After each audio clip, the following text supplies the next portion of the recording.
Episode की शुरुआत में हमें मैडन किकुरो नाम के एक लड़के को दिखाया जाता है जो कि एक एडवेंचरर है जिसके साथ उसके साथी भी होते हैं। पर इसकी सारी साथियां लड़की होती है और सारे मॉन्स्टर इनके मजे ले रहे होते हैं। इसे बताते तुम हमारे साथ 2 साल से हो, अगर तुमने इतनी जल्दी रिटायरमेंट ले ली तो तुम्हें पेंशन बिल्कुल भी नहीं मिलेगी। ये कहता है उसकी चिंता तुम मत करो, मैं हंटिंग के अलावा भी काफी कुछ करता हूँ जिससे मैं काफी पैसे कमा लेता हूँ, तो इस चीज की तो मुझे चिंता करने की कोई जरूरत नहीं है। तो उतने में ऑफिसर कहते तुम चिंता मत करो, अभी अभी एक नया रिक्रूट आने वाली है, वो काफी क्यूट है, शायद वो तुम्हारे लिए फिट बैठ जाए और वो तुम्हारे टाइप की हो। तभी हम देखते हैं ये नई रिक्रूट खुशी हुई, मेरा नाम हितामुकी है, आप मुझे हितामु बुला सकते हो। उतने में गिल्ड के ऑफिसर कहते कि आज हितामुकी का पहला दिन है इस गिल्ड में और पहला मिशन भी है जिसका साथ किकुरु देने वाला है। हितामुकी फिर उसे देखने लग जाते हैं। किकुरु कहता है कि ठीक है, मैं आज इसे ट्रेन कर दूंगा। जिसके बाद हम देखते हैं कि किकुरु इसे एक जंगली स्टूडेंट है। तो हितामु कहता है कि तुम अभी भी अपनी यूथफुल डेज में हो, मेरा तो कब का चला गया यूथफुल डेज और मैं इंजॉय भी नहीं कर पाया, मैं किसी काम का हंटर नहीं हूँ। ये कहती है ऐसी कोई बात नहीं है, मुझे आप पे काफी ज्यादा प्राउड है कि मैं आपकी जॉब को कंटिन्यू कर पाऊंगी, हंटिंग का काम मुझे काफी अच्छा लगता है। उतने में हितामु कहते कि मुझे कुछ स्मेल आ रही है, मुझे लगता है उस तरफ कोई मॉन्स्टर है। तो किकुरु कहता है कि तुम्हें कैसे पता? ये कहते कि ये मेरी ताकत है, मैं दूर से ही स्मेल करके बता सकती हूँ कि मॉन्स्टर हमारे कितने पास है। और ये मॉन्स्टर स्लाइम्स होते हैं, इस वजह से ये लोग झाड़ी में छुप जाते हैं। किकुरु कहता है ये तुम्हारा टेस्ट है, तुम्हें जाना है और स्लाइम्स को मारना है। हितामु फिर स्लाइम्स के काफी पास ले जाती है और अपने हाथ जोड़ के खड़ी हो जाती है। तो ये स्लाइम्स हितामु के ऊपर हमला कर देते हैं। हितामु काफी कोशिश करते हैं कि इन स्लाइम्स को निकाले, पर एक स्लाइम इसके बलून्स के अंदर घुस जाता है और वो निकलने का नाम ले लिया होता है। तब एक और स्लाइम हितामु के नीचे घुस जाता है, इससे इसे काफी तकलीफ हो रही होती है और काफी अच्छा भी लग रहा होता है। किकुरु कहता है ये तो सबसे लोएस्ट वाले मॉन्स्टर है, तुम इन्हें भी नहीं मार पाई। किकुरु फिर कहता है कि मैं तुम्हारी मदद तो कर सकता हूँ, पर तुम मुझे सेक्सुअल हैरेसमेंट में अंदर तो नहीं करवा दोगी। ये कहती है ऐसा बिल्कुल भी वो नहीं सोच रही, प्लीज मेरी मदद करिए। जिसके बाद किकुरु इसकी मदद करता है और दोनों स्लाइम को मार देता है। हितामु फिर किकुरु से माफी मांगते हैं क्योंकि उसकी वजह से इतनी बड़ी प्रॉब्लम खड़ी होगी, पर किकुरु कहता है ऐसी कोई बात नहीं है, तुम इन मॉन्स्टर के कोर पे मार के इन्हें मार सकती हो, पर तुम अपने साथ कोई वेपन कैरी क्यों नहीं कर रही हो? तो हितामु से बताती कि एक मार्शल आर्ट की पूरी बॉडी उसका वेपन होता है, वो अपनी बॉडी से किसी को भी बचा सकता है। किकुरु कहता है तुम अपने आप को बचा नहीं पा रही, तुम दूसरे को कैसे बचाओगी? तो हितामु इस चीज के लिए किकुरु से माफी मांगती है। जिसके बाद ये लोग आगे बढ़ जाते हैं, जहाँ पे हितामु कहते हैं कि मुझे आगे कुछ दिख रहा है और ये होता है एक बेर जो कि काफी ताकतवर होता है, इसका नाम बेर लायन होता है। हितामु को किकुरु कहता है कि मैं इसके ऊपर हमला करूंगा, जब मैं फेल हो जाऊं तो दूसरी ओर से हमला कर देना। पर हितामु यहाँ पे चिल्लाते हुए कहते कि ठीक है, मैं उसके ऊपर दूसरे ओर से वार कर दूंगी। तभी हम देखते बेर लायन इनकी आवाज सुन लेता है और इनके ऊपर हमला करने के लिए आ जाता है। तो हितामु यहाँ पे किकुरु को साइड रहने के लिए कहती है। तभी जो बेर लायन है वो हितामु को अपनी जकड़ में ले लेता है और इसे चाटने लग जाता है, वो भी काफी अजीब तरीके से। तो यहाँ पे किकुरु को उस बेर लायन को मारना पड़ता है।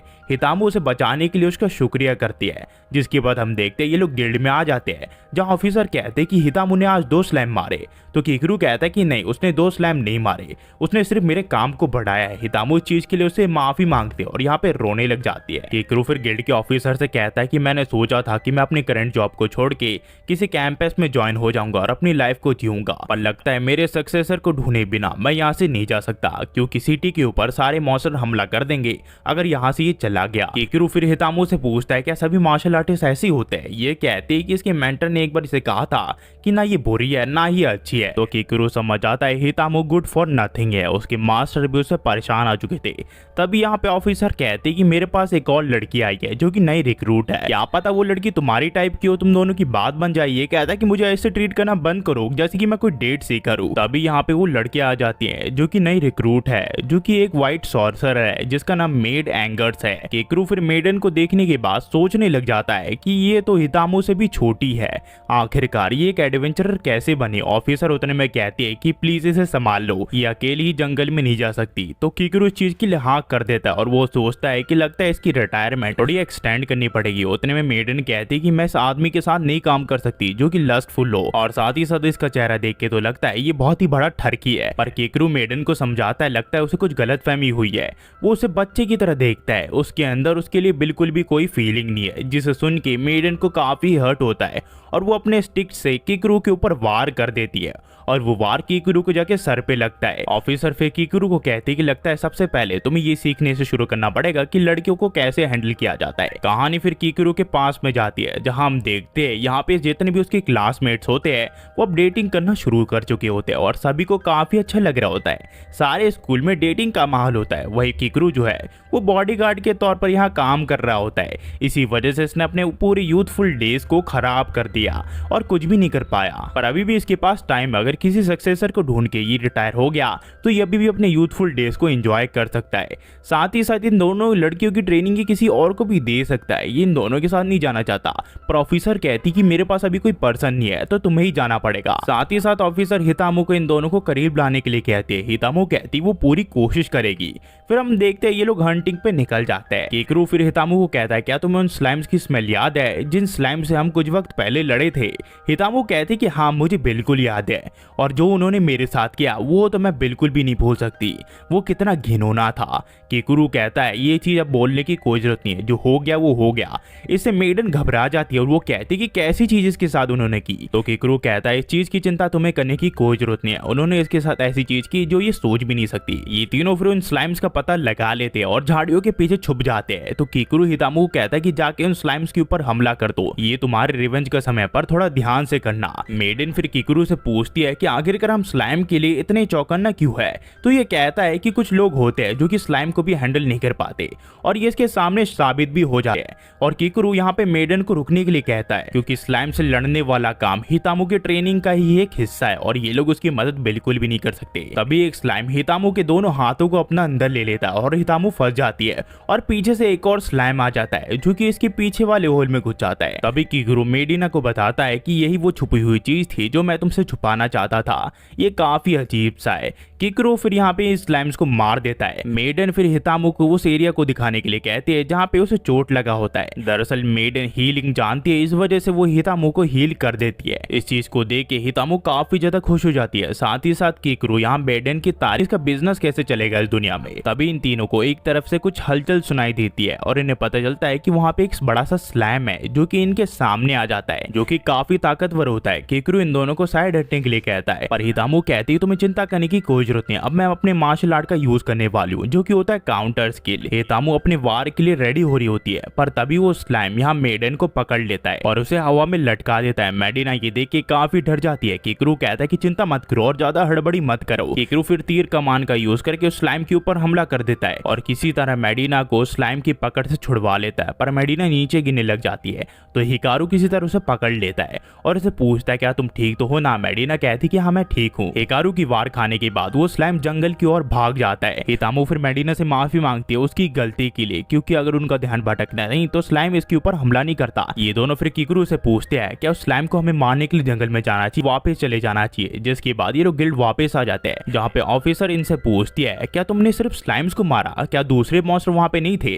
तो हिकारू कहता है कि और भी मॉन्स्टर हो सकते थे पर हम ज्यादा अंदर जा नहीं पाए। उतने में यहाँ पे मेडिना कहती कि तुम्हारा शुक्रिया हिकारू, तुमने मेरी जान बचा ली, अगर तुम नहीं होते तो शायद से मैं मारी जाती। ऑफिसर उतने में कहती कि लगता है हिकारू और मेडिना इस चीज से काफी ज्यादा पास आ चुकी है। तभी हितामू यहाँ पे मेडिना से बात करने के लिए आ जाती है, पर मेडिना इसे डर रही होती है। हितामू कहती कि मुझे पता है कि मेरी वजह से तुम खतरे में चली गई थी, पर मुझे इस चीज के लिए माफ कर दो। तो ऑफिसर समझ जाती हितामू की वजह से कुछ गड़बड़ी हुई होगी, इसी वजह से मेडिना उसे दूर हो गई और ये दोनों काफी करीब आ गए। ऑफिसर फिर मेडिना से पूछती कि तुम्हारा पहला क्विस्ट कैसा गया? तो यहाँ पे मेडिना कहती कि काफी अच्छा गया, बीच में कुछ दिक्कत तो आई पर हमने किसी तरह उस चीजों को संभाल लिया। कीकुरू फिर यहाँ पे मेडिना से पूछता कि आखिरकार वो कौन से कॉलेज जाती है, पर मेडिना इसे बताती कि ये 15 साल की है और एक हाई स्कूल की फर्स्ट ईयर में है। तो कीकुरू कहता है कि मुझे लगा था कि तुम 18 साल की हो, इसी वजह से तुम ऐसा काम कर रही हो। ये कहती कि मेरा एक स्पेशल केस है, मैं गिल्ड को ज्वाइन कर पाए। वही कीकुरू सोच रहा होता है कि ये फर्स्ट ईयर है और साथ ही साथ 15 साल की है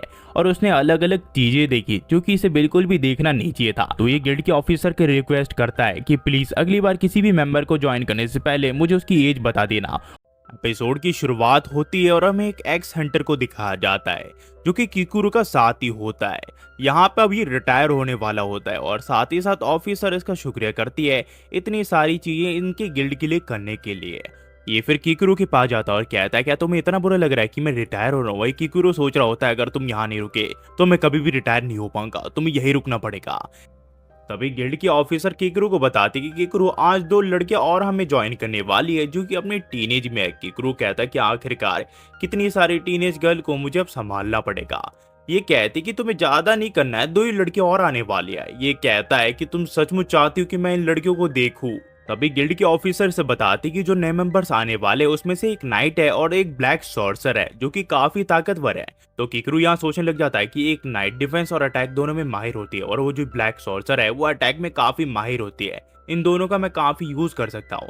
पर तभी यहाँ पे वो ब्लैक सॉर्सर आ जाती है और कहती है कि मुझसे ज्यादा उम्मीदें मत लगाओ, और वो यहाँ पे टेबल पे सो जाती है।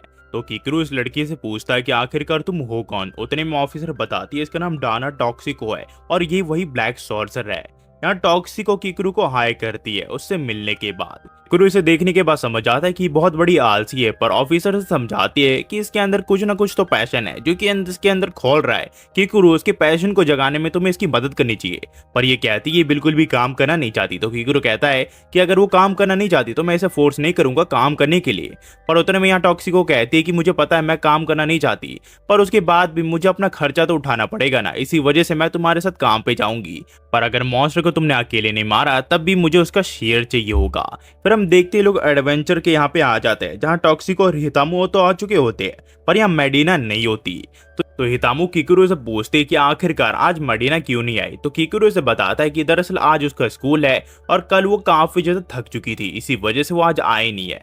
किकरू फिर हितामो से पूछता है क्या तुम ठीक हो ना, क्योंकि तुम 3 दिन से लगातार काम कर रही हो। तो हितामो कहती है कि उसकी चिंता तुम मत करो, मैं बिल्कुल ठीक हूँ और मेरे अंदर एनर्जी है। जिसके बाद इन्हें कुछ मॉन्स्टर की आवाज आती है। ये लोग वहां जाते हैं तो हितामो को एक बेर पकड़ लेता है और कुछ अलग ही स्टाइल में पकड़ता है। किकरू कहता है कि इसमें तुम्हारी गलती है, जैसा मैंने प्लान किया था तुमने वैसा बिल्कुल भी नहीं किया। तभी यहाँ पीछे से भागते हुए टॉक्सिको आ जाते हैं जो कि कहती है अचानक से तुम क्यों भागने लगे। तो यहाँ पे किकरू से बताता है कि हमें मॉन्स्टर को पकड़ना था, इसी वजह से हम भागने लगे, तुम्हारे अंदर बिल्कुल भी स्टैमिना नहीं। क्या टॉक्सिको इसे बताती कि ब्लैक सोर्सर के अंदर ज्यादा स्टैमिना नहीं होते क्योंकि वो ज्यादा भागते नहीं और मैजिक के ऊपर डिपेंड करते हैं। वहीं पे हम देखते हैं यहाँ पे हितामो को बेर पूरी तरह चाट चुका होता है। ये लोग किसी तरह उस बेर को मार के हितामो को उसके चंगुल से छुड़ा लेते हैं। जिसके बाद किकरू कहता है कि तुमने कुछ समय पहले मुझे कहा था कि तुम रेस्ट कर सकते हो क्योंकि तुम्हें सब कुछ आता है, पर हितामो तुम्हें कुछ भी नहीं आता। तुम खुद का काम ठीक से नहीं कर पाती और तुम दूसरों का काम कैसे करोगी। इसी वजह से तुम्हें दूसरों के बारे में सोचना छोड़ देना चाहिए और अपने बारे में थोड़ी ज्यादा चिंता करनी चाहिए क्योंकि तुम अपने आप को बार बार खतरे में डाल लेती हो। हितामो इस चीज के लिए उसे माफी मांगते हैं। जिसके बाद बारी आती है टॉक्सिको की। किकरू फिर टॉक्सिको कहता है कि तुमने पिछली मिशन में बिल्कुल भी कॉन्ट्रीब्यूट नहीं किया, अब तुम्हारे पास चांस है। ये कहती कि तुम्हारा मतलब क्या है। तो टॉक्सिको को ये लोग पीछे देखने के लिए कहते हैं और उसके सामने कुछ मॉन्स्टर आ जाते हैं जो कि खरगोश जैसे दिख रहे होते हैं, पर ये काफी खतरनाक होते हैं। पर हितामो को ये काफी क्यूट लगते हैं तो इनके सर पे ये हाथ फेरने लग जाती है, पर ये काफी खतरनाक होते हैं। ये हितामो के ऊपर वार कर देते हैं और उसे पकड़ लेते हैं। वही टॉक्सिको कह रही होती है कि उसने मिडिल स्कूल में काफी सारे खरगोश को पाला हुआ है तो उसे काफी ज्यादा एक्सपीरियंस है, ये खरगोश उसका कुछ नहीं बिगाड़ सकते। पर तभी एक खरगोश उसके ऊपर हमला कर देता है जिस वजह से इसे काफी गुस्सा आ जाता है और यहाँ पे वो वोल्टेज का यूज करती है और इन खरगोशों के ऊपर वार करने लग जाती है। पर ये खरगोश काफी ज्यादा फास्ट होते हैं, इसी वजह से इसका एक भी हमला इनके ऊपर लगता नहीं है। वही किकरू सोच रहा होता है कि उसकी पावर तो बेमिसाल है पर उसका रिएक्शन टाइम काफी ज्यादा स्लो है। तभी यहाँ टॉक्सिको कहते हैं कि मास्टर तुम्हें हमारी मदद करनी चाहिए, पर किकरू कहता है कि ये तुम्हारे ऊपर है, तुम्हें प्रिडिक्ट करना पड़ेगा कि तुम्हारा एनिमी का अगला मूव क्या होने वाला है। और आखिरकार मैं यहाँ पे अपने सक्सेसर को ढूंढने के लिए आया हूँ और मैं चाहता हूँ कि मैं तुम्हें ट्रेन करके तो अपना सक्सेसर बनाओ, तो इसी वजह से काम अच्छा करो ताकि तुम मेरी सक्सेसर बन सको और मैं जल्दी रिटायर हो सकूं। तो टॉक्सिको हितामो को कहती है कि हम दोनों को एक साथ काम करना पड़ेगा ताकि हम इन मॉन्स्टर को हरा पाए। पर वो देखते हितामो के काफी सारी चीजों के साथ वो खरगोश खेल रहे होते हैं या किकरू उसकी मदद करने की चाह तो रहा होता है, पर वो कहता है कि नहीं, उसे अपने आप को बेटर करने के लिए इस सारी सिचुएशन से गुजरना पड़ेगा। तब इन खरगोशों की नजर टॉक्सिको के ऊपर जाती है और ये उसके ऊपर हमला कर देते हैं। टॉक्सिको कहती है कि आखिरकार तुम्हारी हिम्मत कैसी हुई मेरे ऊपर हमला करने की, और वो भी इनके ऊपर हमला कर देती है। पर ये खरगोश काफी ताकतवर होते हैं, इसी वजह से ये किसी तरह टॉक्सिको को पकड़ लेते हैं। वही किकरू इन दोनों को सिर्फ देखने लग जाता है, पर इस चीज से टॉक्सिको को काफी गुस्सा आ जाता है और वो अपनी पूरी ताकत का यूज करके इस पूरे जंगल को झटका दे देती है और साथ ही साथ इन्हें भी झटका लग जाता है, जिसके बाद ये लोग गिल्ड में वापस आ जाते हैं, जहाँ इन दोनों की ऐसी हालत देखी इनोमे और मेडिना बिल्कुल हैरान हो जाती है। और मेडिना यहाँ पे किकुरो को डांटने लग जाती है और वो कहती तुम्हें इन दोनों की मदद करनी चाहिए थी, तुमने इन दोनों की मदद क्यों नहीं की। तभी हम देखते हैं यहाँ टॉक्सिको की चाइल्डहुड फ्रेंड आ जाती है, जिसका नाम होता है हानाबाता नॉकिंस, जो कि इसकी चाइल्डहुड फ्रेंड है, और एक और लड़की जिसे किकुरो को ट्रेन करना है ताकि वो एक अच्छी एडवेंचरर बन सके। इसके बाद ये किकुरो से हाथ मिलाती है और कहती कि आपसे मिलकर खुशी हुई, आपके गाइडेंस में मैं काफी अच्छा करूंगी। हानाबाता को देख के किकुरो को लगता है कि ये काफी ताकतवर है, उसके काफी ज्यादा काम आएगी। तभी हानाबाता इन दोनों को देख लेती है और कहती है कि उन मॉन्स्टर्स ने मेरे दोस्तों के साथ ऐसा किया, मैं उन्हें बिल्कुल भी नहीं छोड़ूंगी। तभी किकुरो से बताता है कि ये तुम्हारी दोस्त की गलती है, उस अपनी गलती की वजह से खुद लगी है। तो यहाँ पे टॉक्सी को बताती है कि हानाबाता ऐसी है, वो काफी ज्यादा सीरियस हो जाती है और एकदम से फायर्ड अप हो जाती है। पर किकुरो सोच रहा होता है कि फाइनली उसे ऐसा एक कंपेनियन मिल गया जिसके ऊपर वो थोड़ा सा भरोसा कर सकता है, और हानाबाता भी इनके टीम को ज्वाइन कर लेती है। तभी इन्हें एक ऐड दिखाया जाता है जिसमें इन्हें पता चलता है कि हानाबाता तो एक बड़ी कंपनी की ओनर है। दरअसल जो उसके डैड है वो एक बड़ी कंपनी चलाते हैं जो कि स्पोर्ट की सारी चीजें अरेंज करते हैं। तो हानाबाता कहती है कि मुझे नॉर्मल इंसानों की तरह ट्रीट करो, मुझे कोई प्रिंसेस विनेसेस बुलाने की कोई जरूरत नहीं है। ये सब फिर एडवेंचर के लिए यहाँ से निकलने लग जाते हैं। पर तभी यहाँ पे हानाबाता के सर्वेंट आ जाते हैं जो कि कहते हैं कि माय लेडी आपका सफर सेफ रहे, जिसके बाद ये लोग अपने एडवेंचर के लिए निकल जाते हैं। पर इससे पहले किकुरो यहाँ से निकलता है, यहाँ पे हानाबाता के सारे सर्वेंट उसे चारों ओर से घेर लेते हैं और कहते हैं कि हानाबाता की जिम्मेदारी अब हम तुम्हारे ऊपर छोड़ रहे हैं, हानाबाता को कुछ भी होना नहीं चाहिए, अगर कुछ भी हुआ तो तुम्हारी मौत पक्की है। और अगर हानाबाता के बारे में तुम्हें कुछ भी जानना है तो तुम उसकी दोस्त टॉक्सिको से पूछ सकती हो, हानाबाता का कुछ ऐसा रूप है जो हम तुम्हें नहीं बता सकते। और ये लोग एडवेंचर के लिए निकल जाते हैं, पर इन्हें आधे रास्ते में टॉक्सिको को मैसेज आता है जो कि इसे कहती कि आज वो नहीं आ सकती। हानाबाता फिर टॉक्सिको के इस बिहेवियर के लिए किकुरो से माफी मांगती है। किकुरो कहता है कि कोई बात नहीं। फिर हानाबाता को बताता है कि आज मैं तुम्हें बताने वाला हूँ कि कैसे तुम मॉन्स्टर को मार सकती हो। तभी यहाँ पे हितामो आ जाते हैं जो कि कहती है कि मैं बताना चाहती हूँ उसको कि कैसे ही मॉन्स्टर को मार सकती है।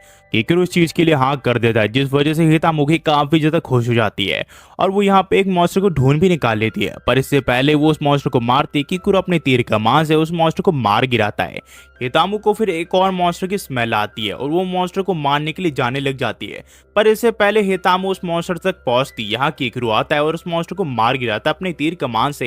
हितामो इस चीज से काफी गुस्सा हो जाती है और वो किकुरो को कहती है कि तुमने मुझसे कहा था कि मैं हानाबाता को दिखा सकती हूँ कि कैसे हम मॉन्स्टर से लड़ाई करते हैं, पर ये कहता है कि मैं वो नजारा दोबारा से तुम्हारा नहीं देख सकता। हितामो फिर कहती है ऐसा कुछ भी नहीं होने वाला, मुझ पे भरोसा करो, अगर मैंने कॉम्बैट स्किल का एक्सपीरियंस ही नहीं लिया तो मैं मॉन्स्टर्स को मारूंगी कैसे। तभी यहाँ पे एक बड़ा मॉन्स्टर आ जाता है जो कि इनके ऊपर हमला कर देता है, और जैसे ही हानाबाता उस मॉन्स्टर को देखती है वो अपने हथियार के साथ तैयार हो जाती है और मॉन्स्टर हानाबाता के ऊपर हमला करने आ ही रहा होता है। पर हानाबाता अचानक से इस मॉन्स्टर के थोबड़े को बिगाड़ देती है अपने वार करके, और इसके बाद ये मॉन्स्टर मारा जाता है। हानाबाता फिर किकुरो से माफी मांगती है, उससे बिना पूछे उसने इस मॉन्स्टर को मार दिया। किकुरो कहता है ऐसी कोई बात नहीं है, तुम्हें अगर खतरा लगा तो तुम उस मॉन्स्टर को मार सकते हो, तुम्हें मुझसे पूछने की कोई जरूरत नहीं है। ये देखिए कि हानाबाता इतनी ताकतवर है और उसने एक मॉन्स्टर को मार गिराया। तामो उसकी तारीफ करती है, पर किकुरो कहता है कि तुमने एक भी मॉन्स्टर कब तक मारा नहीं है, और यहाँ पे ये रोने लग जाती है। पर यहाँ पे हानाबाता इसे समझाती है कि वो मॉन्स्टर को मारने के अलावा भी काफी सारी चीजें कर सकती है, जो कि है मॉन्स्टर्स को ढूंढना। और हितामो ऐसे ही करने लग जाती है, पर तभी इन्हें कुछ अजीब सी आवाज सुनाई देती है जो कि उन बड़े मॉन्स्टर्स की होती है। ये झुंड में इस बार आए होते हैं, इस वजह से इन्हें यहाँ पे भागना पड़ता है। किकुरो और हानाबाता आगे भागने लग जाते हैं, पर ये लोग देखते हैं हितामो इनसे काफी पीछे है, और हम देखते हैं जो हितामो है वो यहाँ पे गिर जाती है, जिसके बाद जितने भी मॉन्स्टर्स होते हैं वो हितामो को चारों ओर से घेर लेते हैं और उसे पकड़ लेते हैं। हितामो उनसे लड़ने की पूरी कोशिश करती है, पर ये मॉन्स्टर काफी ज्यादा ठरकी होते हैं और ताकतवर भी, जिसके बाद वो हितामो के कपड़े फाड़ने लग जाते हैं, जिसे देख के हानाबाता अपने आप पे कंट्रोल नहीं कर पाती है और वो अपनी पूरी ताकत का यूज करने का फैसला करती है।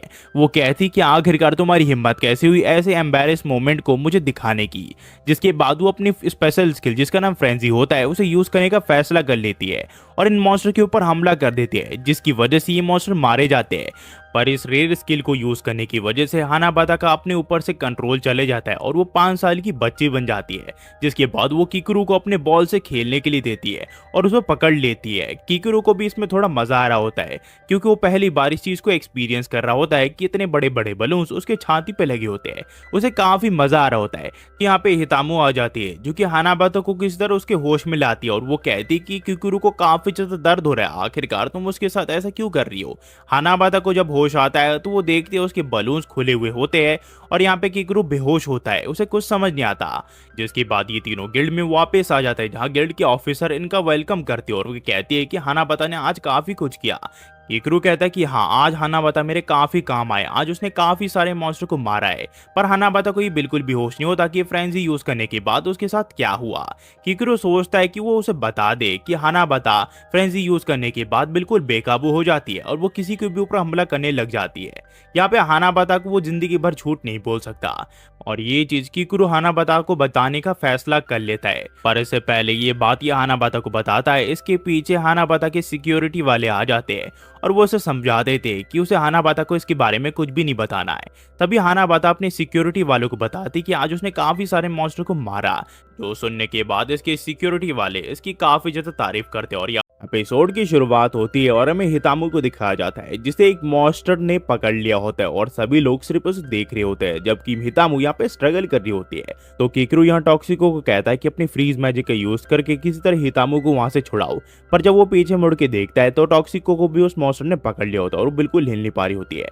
तब यहाँ पे हानाबाता कहती है कि नहीं, मैं ये बर्दाश्त नहीं कर सकती, मैं फ्रेंजी का यूज करने वाली हूँ। और जैसे ही वो फ्रेंजी का यूज करती है वो आउट ऑफ कंट्रोल चली जाती है और अपने पावर पे बिल्कुल काबू नहीं होता उसका। जिसके बाद ये लोग गिल्ड में वापस आ जाते हैं जहाँ किकुरु सबको डांटते हुए कहता है कि मुझे लगा था कि ज्यादा लोग होंगे तो हमारा मिशन जल्दी कंप्लीट हो जाएगा, पर रायता तुम सभी ने एक साथ फैला दिया, मेरा बर्डन और ज्यादा बढ़ गया नंबर इंक्रीज करने की वजह से, तुम सब किसी काम के नहीं हो। अब तो मुझे ऐसा लगने लगा है कि तुम सभी मेरे असली एनिमीज हो। तभी उतने में मेडिना कहती कि मेरा काम तो हीलर का है, मैं मॉन्स्टर से कैसे लड़ूं। तब यहाँ पे हानाबाता कहती है कि मैं क्रेडिट तो लेना नहीं चाहती पर सभी मॉन्स्टर को मैंने मारा है। फिर टॉक्सिको कहती कि तुम्हें पता है मैं थोड़ा डर गई थी, इसी वजह से मेरे पैर नहीं चल रहे थे और मैं मॉन्स्टर से नहीं लड़ पाई। उतने में हितामो कहती कि मुझे माफ कर दो, मैं दोबारा से ये चीज नहीं करूंगी, मैं कल इससे बेहतर करने की पूरी कोशिश करूंगी। पर किकुरु कहता है कि नहीं, कल तुम छुट्टी ले रही हो, कल तुम सभी का ऑफ है, तुम मेरे साथ कहीं भी मिशन में नहीं आ रही हो। तो हितामो कहते कि मुझे बिल्कुल भी छुट्टी नहीं चाहिए, मैं अभी भी पूरी तरह एनर्जी से भरी हुई हूँ और मैं साथ ही साथ बहादुर भी हूँ, मैं मॉन्स्टर से लड़ूंगी। तो यहाँ पे किकुरु कहता है कि तुम काफी दिनों से लड़ रही हो, लगभग 5 दिन हो गए तुम लड़े जा रही हो मॉन्स्टर से, तुम्हें थोड़ा आराम करना चाहिए, तुम सभी को कल हैंग आउट करना चाहिए जब तक मैं सारे काम को संभाल लूंगा। पर अगर फिर भी तुम में से कोई भी छुट्टी नहीं लेना चाहता तो कल टॉक्सिको हमारे साथ नहीं आई थी, इसी वजह से एज अ पनिशमेंट उसे मुझे ज्वाइन करना पड़ेगा और मेरे मिशन में साथ देना पड़ेगा। तो टॉक्सिको कहती कि लड़कियों, हम सबको एक साथ कल हैंग आउट करना चाहिए क्योंकि कल छुट्टी है। और ये सब हैंग आउट करने के लिए मान जाते हैं। वहीं पे किकुरु सोचता है कि आखिरकार मुझे थोड़ा आराम मिलेगा। फिर हमें अगले दिन दिखाया जाता है हितामो को जो कि बिल्कुल तैयार होती है और ये पी की ड्रेस में होती है। कुछ ही देर में यहाँ पे हानाबाता आ जाती है जिसकी ड्रेस देख के हितामो उसकी तारीफ करती है। वो कहती कि तुम्हारी जो ड्रेस है वो तुम पे काफी जच रही है हानाबाता। हानाबाता इसके लिए उसका शुक्रिया करती है। ये फिर हितामो से पूछते कि आखिरकार उसने इस तरह के कपड़े क्यों पहन रखे हैं। ये कहती ये काफी कंफर्टेबल कपड़े है, साथ ही साथ ये काफी सस्ते में मिल जाते हैं। तो हितामो को ये काफी ज्यादा पसंद है। हितामो जब भी घर पे होती है वो इन्हीं कपड़ों को पहनती है, ये काफी कंफर्टेबल है और इसके पास इसकी काफी सारी जोड़ियां रखी हुई है जो कि ये कहीं पे भी पहन के जाती रहती है। तो हानाबाता कहती ये कपड़े काफी ज्यादा छोटे हैं, चलो शॉपिंग पे चलते हैं। तो हितामो को लगता है कि हम शॉपिंग पे जा रहे हैं, तुम अपने लिए क्या खरीदोगी। पर हानाबाता कहती कि हम अपने लिए नहीं तुम्हारे लिए खरीदेंगे। तभी हम देखते हैं टॉक्सिको आ जाती है जो कि कहती है कि बलून्स के गैंग में मैं कभी भी शामिल नहीं हो पाऊंगी, तुम दोनों के काफी ज्यादा बड़े हैं। हितामो फिर टॉक्सिको के कपड़े के लिए उसकी तारीफ करती है पर टॉक्सिको कहती है कि तुम्हारे कपड़े काफी ज्यादा अजीब लग रहे हैं। हितामो कहती कि कोई बात नहीं, अगर ये कपड़े खो भी गए तो कोई भी इन कपड़ों को वापस देने के लिए आ जाएगा क्योंकि इनके ऊपर मेरा नाम लिखा हुआ है। ये लोग फिर पूछते कि आखिरकार मेडिना कहाँ पे है।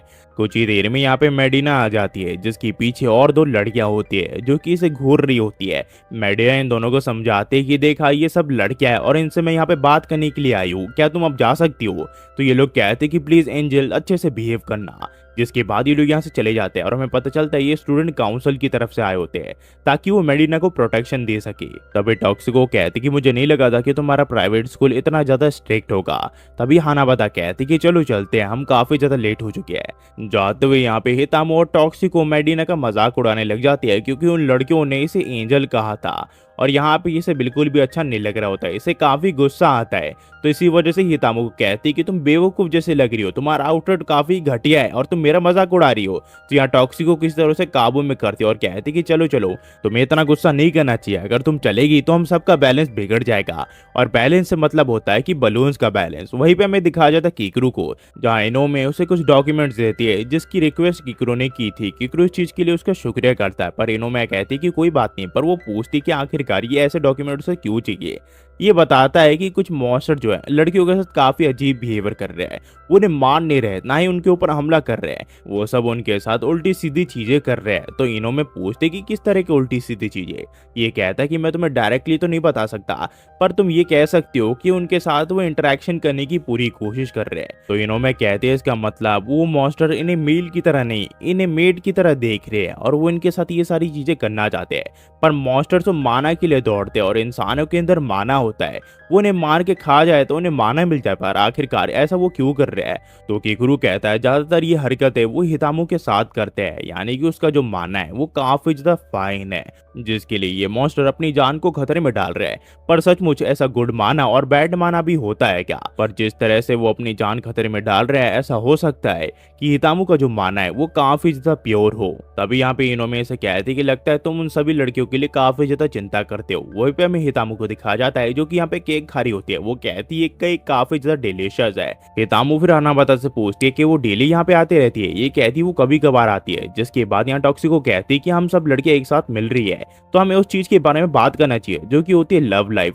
क्या तुम में से किसी को कोई लड़का पसंद आया अब तक? तो हानाबाता कहती कि नहीं, उसे लव लाइफ के बारे में बिल्कुल भी एक्सपीरियंस नहीं है, क्योंकि उसके चारों तरफ कोई ना कोई लोग घूमते रहते हैं जो कि उसके ऊपर नजर रखे होते हैं। इसी वजह से वो लव लाइफ की एक्सपीरियंस कभी भी नहीं ले पाई। हितामो बताती है वो तो सिर्फ ट्रेनिंग में ध्यान दे रही है, इसी वजह से उसे लव लाइफ के बारे में बिल्कुल भी एक्सपीरियंस नहीं है। यहाँ पे किसी भी लड़कियों को लव लाइफ के बारे में एक्सपीरियंस नहीं होता, साथ ही साथ टॉक्सिको को भी। तो ये लोग पूछते हैं आखिरकार तुम ये टॉपिक ही क्यों लाई फिर? टॉक्सिको फिर इनसे पूछती है अगर मास्टर को हमें डेट करने का मौका मिले तो हम में से वो किसे डेट करेंगे।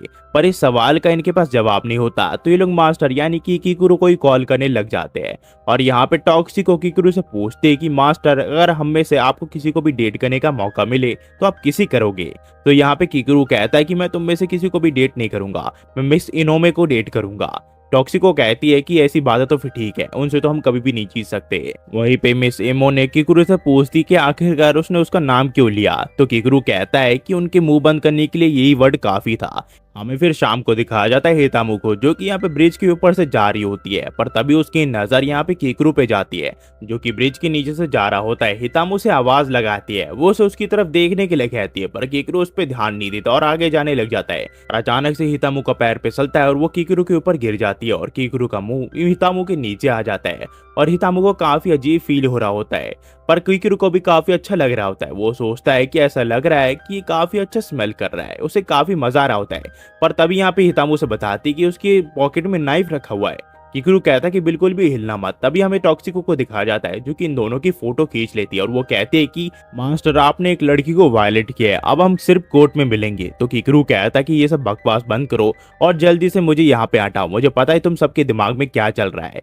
तो आने फिर एक दिन आगे जाते हैं जहाँ हम देखते हैं इनोमे को जो कि अपनी जैसे दिखने वाली छोटी लड़की को कहती है कि तुम यहाँ पे संभाल लोगी ना सब कुछ। वो कहती कि चिंता मत करो, मैं सब कुछ संभाल लूंगी, तुम जा सकती हो। दरअसल इनोमे किकुरु और हितामो के साथ एडवेंचर के लिए निकली होती है क्योंकि उसे पता लगाना होता है कि आखिरकार मॉन्स्टर ऐसा बिहेवियर क्यों कर रहे हैं। किकुरु फिर हितामो से पूछता है उन मॉन्स्टर की स्मेल इसे याद है ना? हितामो कहती कि उन मॉन्स्टर की स्मेल मैं कभी नहीं भूल सकती, जो चीज उन्होंने मेरे साथ की वो भी मैं कभी नहीं भूल सकती। तो इनोमे किकुरु से पूछते हैं हम यहाँ पे मॉन्स्टर के नॉटी बिहेवियर के बारे में पता लगाने के लिए आए हैं, पर हम ये कैसे करेंगे? तो किकुरु कहता है कि उनके सामने हम हितामो को प्रेजेंट कर देंगे, जिसके बाद जब मॉन्स्टर उसके साथ कुछ करने की कोशिश करेंगे हम उसकी जान बचा लेंगे। तो इनोमे कहते हैं कि हमें हितामो के साथ ऐसा बिल्कुल भी नहीं करना चाहिए, ये काफी ज्यादा घटिया चीज होगी, हम किसी के साथ करेंगे। तो किकुरु कहता है कि हमारे पास कोई भी ऑप्शन नहीं है, अगर मुझे अपने पार्टनर के तौर पे किसी को चुनना होगा तो हितामु होगी, क्योंकि मैं अटैक और डिफेंस में वैसे ही माहिर हूँ, मुझे इन चीजों की कोई जरूरत नहीं है। वहीं पे जो हितामु है वो स्मेल से मॉन्स्टर का पता लगा सकती है, वो मेरे एक तरह से डॉगी की तरह है जो कि कुछ भी कर सकती है और मैं उन मॉन्स्टर को मार सकता हूँ, ये मेरे काफी काम आता है। तभी हितामु इन दोनों को कहती कि आगे थोड़ा संभल के जाना, क्योंकि यहाँ पे एक गड्ढा हो सकता है, पर उसी गड्ढे में हितामु खुद गिर जाती है। ये लोग फिर हितामु से पूछते हैं क्या वो ठीक तो है ना। हितामु कहती है हाँ वो बिल्कुल ठीक है, पर तभी इसके ऊपर एक सांप हमला कर देता है। हितामु किसी तरह उस सांप को कंट्रोल में कर लेती है। तो किकुरु इसे बताता है कि अगर वो गड्ढे वाला सांप है इसका मतलब उसके दो सर होंगे, और ऐसा ही होता है। वो यहाँ पे हितामु को पकड़ लेते हैं और उसके कपड़े फाड़ने लग जाते हैं। तो यहाँ पे इनोमे कहती है हमें उसकी मदद करनी चाहिए, आखिरकार तुम इतने ज्यादा शांत कैसी हो। ये कहता है कि ठीक है तुम यहीं पे रुको, मैं उसकी मदद करके आया। इनोमे कहती कि ठीक है, पर तभी यहाँ पे एक और सांप आ जाता है जिसके दो सर होते हैं और वो इनोमे को पकड़ लेते हैं। यहाँ पे इनोमे सोचती कि अगर वो किकुरु को मदद के लिए चिल्लाएगी तो यहाँ पे हितामु की वो मदद नहीं कर पाएगा, और ये यहाँ पे स्पेल कास्ट करने लग जाता है। पर हितामु को उसकी आवाज सुनाई दे जाती है और वो जैसे ही पीछे मुड़ के देखता है तो जो सांप होते हैं वो उसके ऊपर के बलून की लेयर फाड़ देते हैं, जिसे देख के किकुरु सिर्फ देखता ही रह जाता है। वो सोचता है ऐसी सिचुएशन में वो क्या करे, और जितने भी पैसे किकुरु ने कमाए होते हैं वो यहाँ पे इसके सामने रख जाता है और कहता है कि इनोमे मुझे माफ कर दो, मैं तुम्हें इस हालत में नहीं देख सकता। वो कहती है कि ये सारी चीजों को साइड हटाओ और मेरी मदद करो, मैं ऐसी चीज एक्सपीरियंस नहीं करना चाहती थी, ये कैसी चीज है, ये काफी घटिया है।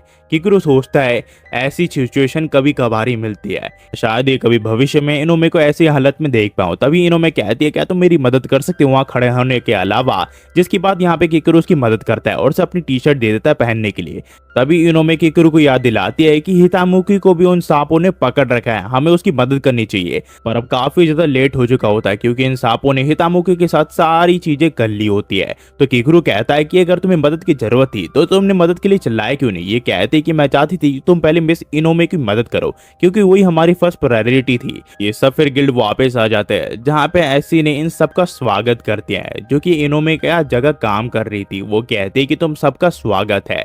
इनोमे यहाँ पे हसीना का शुक्रिया करती है उसकी जगह आज रिसेप्शन संभालने के लिए। वो कहती है ऐसी कोई बात नहीं है। वही भी हितामु को लगता है ये लड़की काफी ज्यादा क्यूट है, ये रिसेप्शनिस्ट कैसे बन गई। तभी हसीना इनोमे को कहती है कि मदर आज आपका दिन कैसा गया, जिसे सुन के हितामु बिल्कुल हैरान हो जाती है। इनोमे फिर हितामु को बताती कि इसका नाम हसीना है और ये मेरी बेटी है। हसीना फिर हितामुकी को हाय कहती और कहती कि तुमसे मिलकर खुश हुई। इनोमे से फिर हितामुकी उसकी एज पूछती है। इनोमे उसे बताते हैं कि उसकी उम्र 31 है, जिसे सुन के हितामु बिल्कुल हैरान हो जाती है। ये कहती कि क्या तुम्हें भी पता था किकुरु इसके बारे में। किकुरु कहता कि हाँ इसके बारे में मुझे बिल्कुल पता था। उतने में हसीना कहती कि हमारे डैड हमारे साथ नहीं रहते, मुझे लगता है कि वो मारे गए। पर इनोमे कहते कि वो मारे नहीं गए, हमारा अभी तक डाइवोर्स नहीं हुआ है, पर वो हमसे दूर रहते हैं। वही किकुरु सोच रहा होता है कि इनोमे को जिस हालत में उसने देखा वो इस चीज का हमेशा गिल्टी रहेगा और वो एकदम घटिया इंसान है। और एपिसोड की शुरुआत होती है और हम देखते हैं किकुरु को जो कि यहाँ पे मेडिकल चेकअप कराने के लिए आया होता है, और उसका मेडिकल चेकअप हो जाता है और डॉक्टर यहाँ से चले जाता है। तब यहाँ पे एक नर्स आती है जो कि कहती है कि मैं डॉक्टर को ढूंढ नहीं पाई। इसका नाम रीसू होता है और ये जैसे किकुरु को देखती है वो उसे रिक्वेस्ट करती है कि वो एक दिन के लिए डॉक्टर बन सकता है क्या। रीसू फिर किकुरु को सारी चीजें बताती है कि दरअसल 4 पेशेंट अभी भी बाकी है जिन्हें डॉक्टर को देखना है और वो घर वापस चले गए हैं। तो किकुरु कहता है तुम उन्हें कॉल कर सकती हो, पर रीसू उसे बताती है कि डॉक्टर के पास फोन नहीं है। तो किकुरु कहता है कि तुम तो नर्स हो ना, तुम भी तो इनका चेकअप कर सकती हो। ये कहती कि मेरे साइज का मेरे पास कोट नहीं है, वरना मैं कर लेती। अगर किसी को पता चला कि किसी नर्स ने उनका चेकअप किया है तो मुझे यहाँ से निकाल दिया जाएगा। तो प्लीज किकुरु अगर इस बार मैंने कुछ भी गड़बड़ किया तो वो लोग मुझे यहाँ से निकाल देंगे, मेरी मदद करो। किकुरु कहता है कि मेरे चेहरा का क्या, मेरे चेहरा वो लोग देख लेंगे। तो रीसू कहती है उसकी चिंता तुम मत करो, मेरे पास मास्क है, तुम मास्क पहन सकते हो। ये कहता है कि फिर भी मेरा चेहरा दिखेगा। तो ये कहते कि चिंता मत करो, हम बैंडेज लगा देंगे, और ये लोग ऐसे ही करते हैं। किकुरु फिर रीसू से कहता है कि मुझे डॉक्टर्स के टेक्निकल चीजों के बारे में ज्यादा कुछ नहीं पता। तो ये कहते उसकी चिंता तुम मत करो, जितने भी लोग यहाँ पे आने वाले हैं वो अपने टीनेज में है, तो उन्हें ज्यादा कुछ नहीं पता होता डॉक्टर्स के बारे में और कैसे वो चेकअप करते हैं। तो ये कहता है ऐसी बात तो फिर ठीक है। फिर हम देखते हैं यहाँ पे हितामु आ जाती है जो कि कहती है मैं यहाँ पे अपना चेकअप कराने के लिए आई हूँ। साथ ही साथ यहाँ पे टॉक्सिको, मेडिना और साथ ही साथ हनाबता भी होती है, जिन्हें देख के किकुरु एकदम हैरान हो जाता है, वो थोड़ा नर्वस हो जाता है। यहाँ पे किकुरु का नाम आका डॉक्टर मर्डर होता है। कुछ देर में इन सारी लड़कियों का टेस्ट शुरू हो जाता है जिनमें इनका यूरिन लिया जाता है, जिसके बाद इनका वेट नापा जाता है और हितामु का वेट काफी ज्यादा होता है। किकुरु केकरू फिर ये देखने लग जाता है कि इन लड़कियों का और कौन सा टेस्ट होने वाला है, जिसमें से ये भी होता है कि बिना कपड़ों के केकरू को इन्हें टेस्ट करना पड़ेगा। पर रीसू से बताते उसे ये सारी चीजें करने की कोई जरूरत नहीं है, क्योंकि रीसू कर लेगी। जिसके बाद इनकी टेस्टिंग शुरू हो जाती है, जहाँ पे केकरू को पता चलता है कि हानाबाता का जो साइज है वो लगभग 110 है। जिसके बाद केकरू काफी एक्साइटेड हो जाता है। कुछ ही देर में यहाँ पे रीसू आ जाती है, जो कि केकरू को कहती है कि आपको सभी लोगों की हार्ट बीट चेक करनी है। जिसके बाद हम देखते हैं यहाँ पे सबसे पहले इनकी पेशेंट होती है हानाबाता। केकरू को कुछ समझ नहीं आता कि वो क्या बोले, इसी वजह से उसे कह देता है कि अपने आप को एक्सपोज करो। तब यहाँ पे रीसू से समझाते कि प्लीज थोड़े आराम से उसे बोलिए अपने शर्ट को ऊपर करने के लिए। और केकरू ऐसे ही करता है उसके शर्ट ऊपर करने के लिए, और हानाबाता ऐसे ही करती है, पर वो पूरी शर्ट को ऊपर कर देती है और उसके बलून दिखने लग जाते हैं। इन बलून्स को देखने के बाद केकरू सोचने लग जाता है कि इन बलून्स को देखने के लिए रिस्क लेना एकदम वर्थ इट था।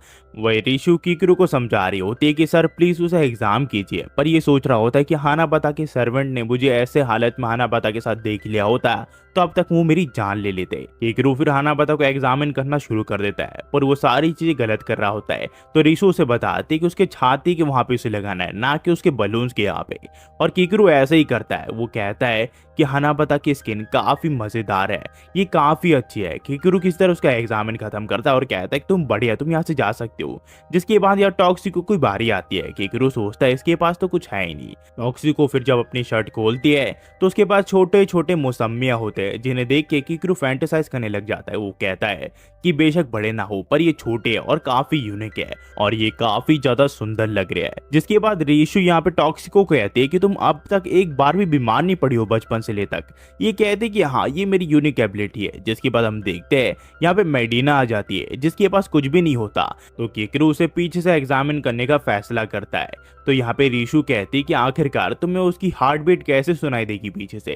केकरू कहता है कि हाँ ये तो बात है, पर हम पीछे से कर सकते हैं, और वो एकदम ही पीछे से करने लग जाता है। यहाँ पे मेडिना को इससे काफी दर्द होता है। कुछ ही देर में यहाँ पे हितामो आ जाती है, जो कि कहती कि आपसे मिलकर खुशी हुई। यहाँ पे ये थोड़ी नर्वस होती है। केकरू कहता है कि अपने कपड़े खोलो, और यहाँ पे ये ऐसे ही करने लग जाती है, पर ये थोड़ी नर्वस होती है। केकरू सोचता है कि आखिरकार ये इतनी ज्यादा नर्वस क्यों हो रही है। केकरू फिर जब हितामो को छूता है तो वो अजीब सी आवाजें निकालने शुरू कर देती है। कुछ ही देर बाद इनका एग्जामिन खत्म हो जाता है और हितामो यहाँ से जाने लग जाती है, पर फिर वो केकरू के पास जाती है और वो कहती कि आखिरकार तुमने ये क्यों किया, तुम्हारे पास एक अच्छी वजह तो होगी ना, अगर नहीं होगी तो मैं सबको बता दूंगी। और केकरू एकदम डर जाता है। वो समझ जाता है कि जो हितामो है वो किसी की भी स्मेल से उसका पता लगा सकती है कि वो कौन सा इंसान है। फिर हमें कुछ दिन बाद दिखाया जाता है, जहां हम देखते हैं केकरू टॉक्सिको और मेडिना की प्रैक्टिस करवा रहा होता है। दरअसल केकरू ने यहाँ पे मैजिक टीम और फिजिकल टीम को अलग अलग कर दिया होता है, ताकि अपने आप में माहिर बन सके और अपनी बॉडी को भी अच्छा बना सके।